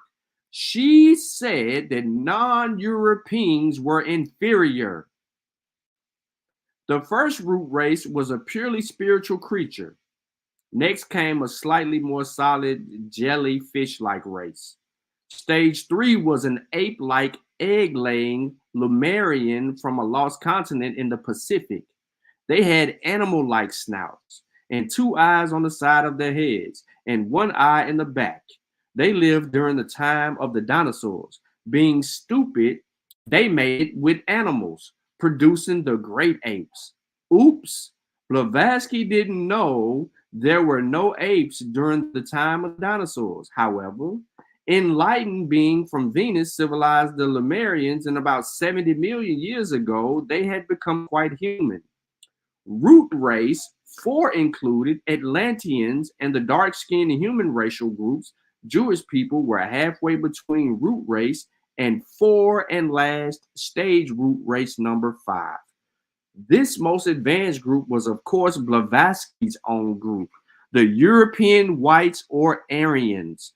Blavatsky and her followers are often considered the founders of modern occult spiritualists and New Age movements, which combine Western romanticism and Eastern religious ideas. The blatantly racist root race theories resurface in many modern New Age beliefs that suggest dark-skinned people such as Egyptians or Aztecs were too stupid to build their own civilizations and needed the help of space aliens or light-skinned people. Edgar Cayce was a famous psychic who predicted that Atlantis would rise from the ocean, and most of the western United States would slide into the sea in 1968. His failed prediction did not inhibit other authors from making new predictions in the 70s. That wicked state of California would snap off and plunge into the Pacific Ocean. Colonel James Churchwood thought Atlantis was only a colony of the great continent of Mu, which floated over the most of the area that is now the Pacific Ocean. He said Mu sank when the gas pockets that held up the continent exploded, leaving only the tops of its highest. Hold on, did you say Mu? Did you say Mu? Yes. Yes. Oh my God. These islands, I'm letting you know where this shit coming from, bro. Like straight out the gate. Like they don't tell you that the land of Mu was coming from Churchwood. Now, these islands are known today as Hawaii, Samoa, Tahiti, and Easter Island.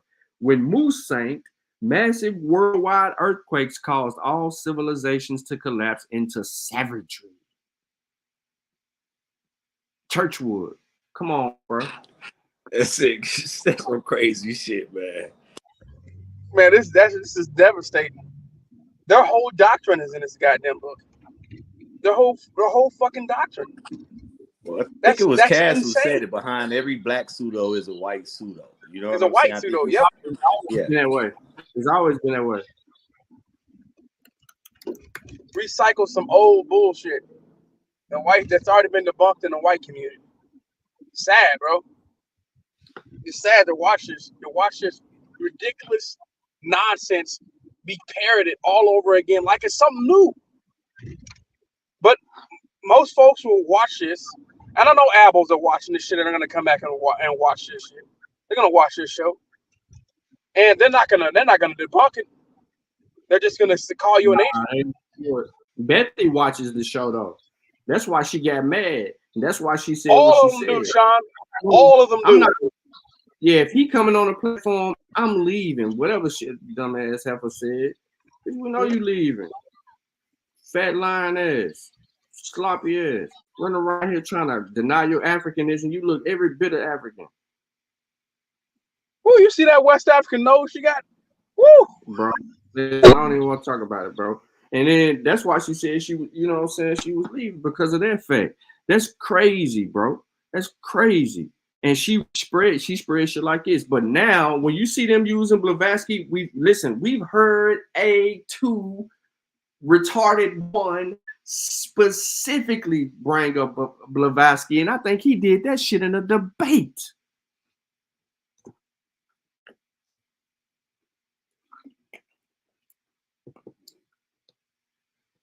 I think he brought up and the white slave shit, which you can never prove.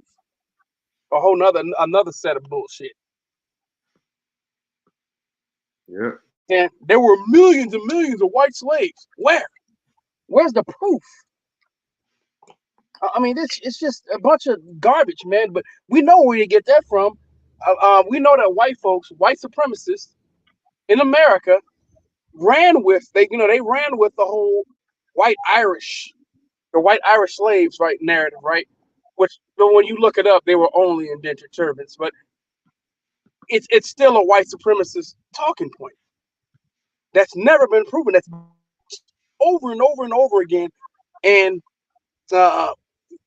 we know that A1 stupid ass, he continues to use it over and over and over again, like it's the gospel, even though it's been debunked over and over and over again. And he will never show you a source, ever.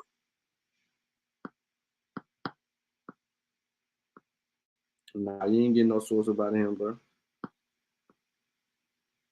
You ain't no source. I'm still waiting for him to just show me one source from a so-called American Indian that looks like them, that claim that they were American Indians during those particular centuries. You ain't I mean, give you too much. I will wait for that shit. I put money on the table, everything. Nobody ever came to claim the cash, bro. You asking? Where's that Moore shit at? I'm waiting for him to show proof for that. You gotta calm down, bro. You asking for too much, bro. Both of y'all asking for too much. I say, it's hard to argue with the belief, but when it come out to that history, I'm going hardcore. No friend zone over here. Yeah, I don't care about all of that. I'm banging on wet.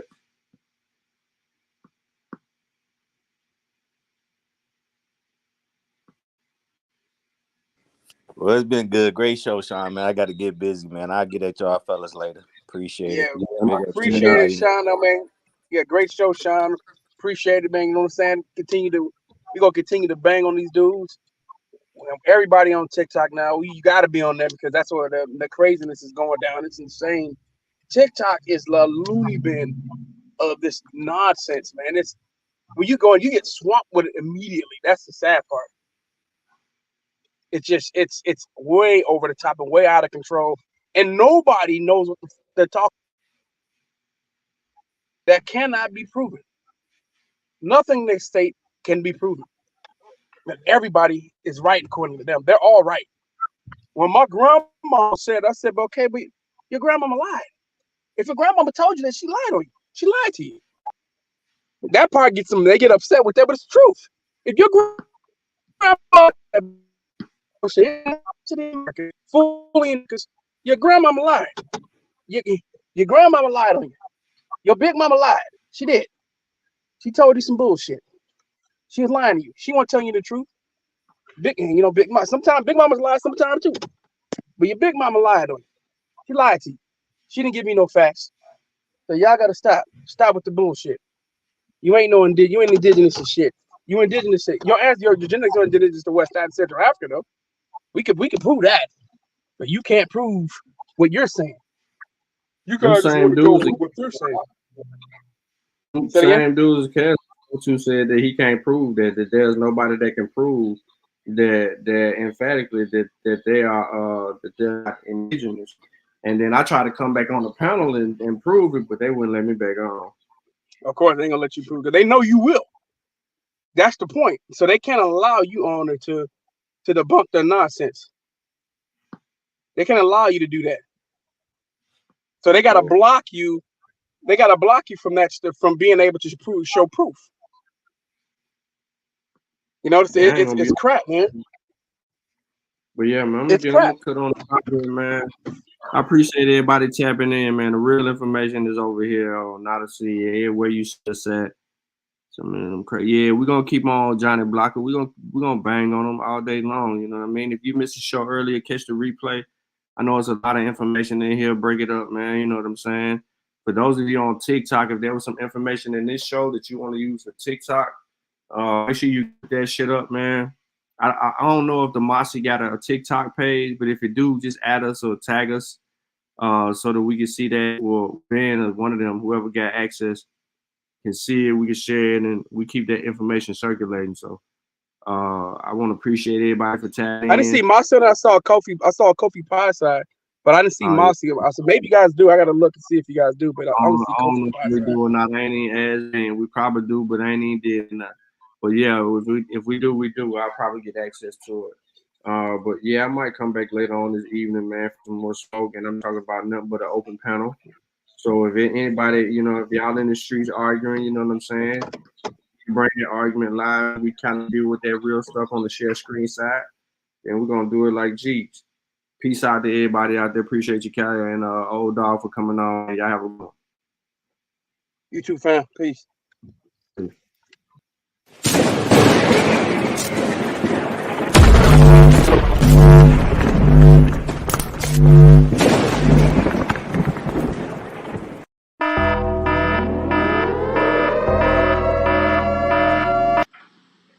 We are the victims of our own innocence. We didn't expect it. We were so unsuspecting. Some of us participated in it without knowing what we were doing. And to understand it, there's 200 years of history you're going to have to look at. 1400 to 1600. It's the major turning point in world history. At the end of these 200 years, the world would never, ever be the same again. Europe had come out of its bag.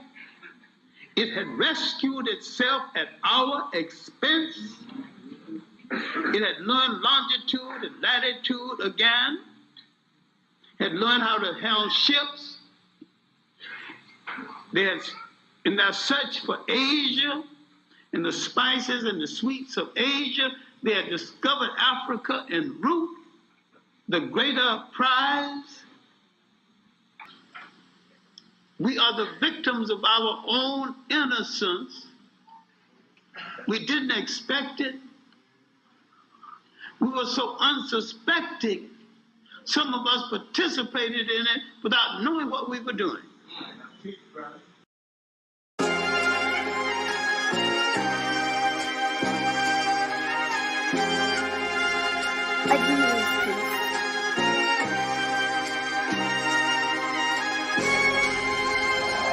Big guy, I got the game on the chokehold like a slip knot.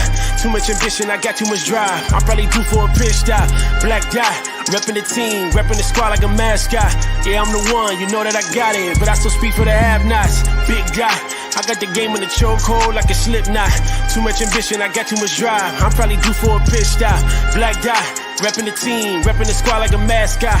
Yeah, I'm the one, you know that I got it, but I still speak for the have-nots. Yeah. It's been a hell of a run. I done bagged all of the women I wanted to bag. I probably should slow down and settle with one. Probably should hit up my mama and tell her my problem. She always wanna pray for her son. Tell her I got it, it's nothing your God could do for me. I feel much more safe with a gun. Look what I've done, just look at what I've become. They thought I was stuck in the mud, I done came up. They got up here like I weigh, I made them double the funds. Niggas be hating, probably cause they wifey like me and she wanna give me the buns. She got a friend, told her that she can come too because two heads is better than one. My competition is none.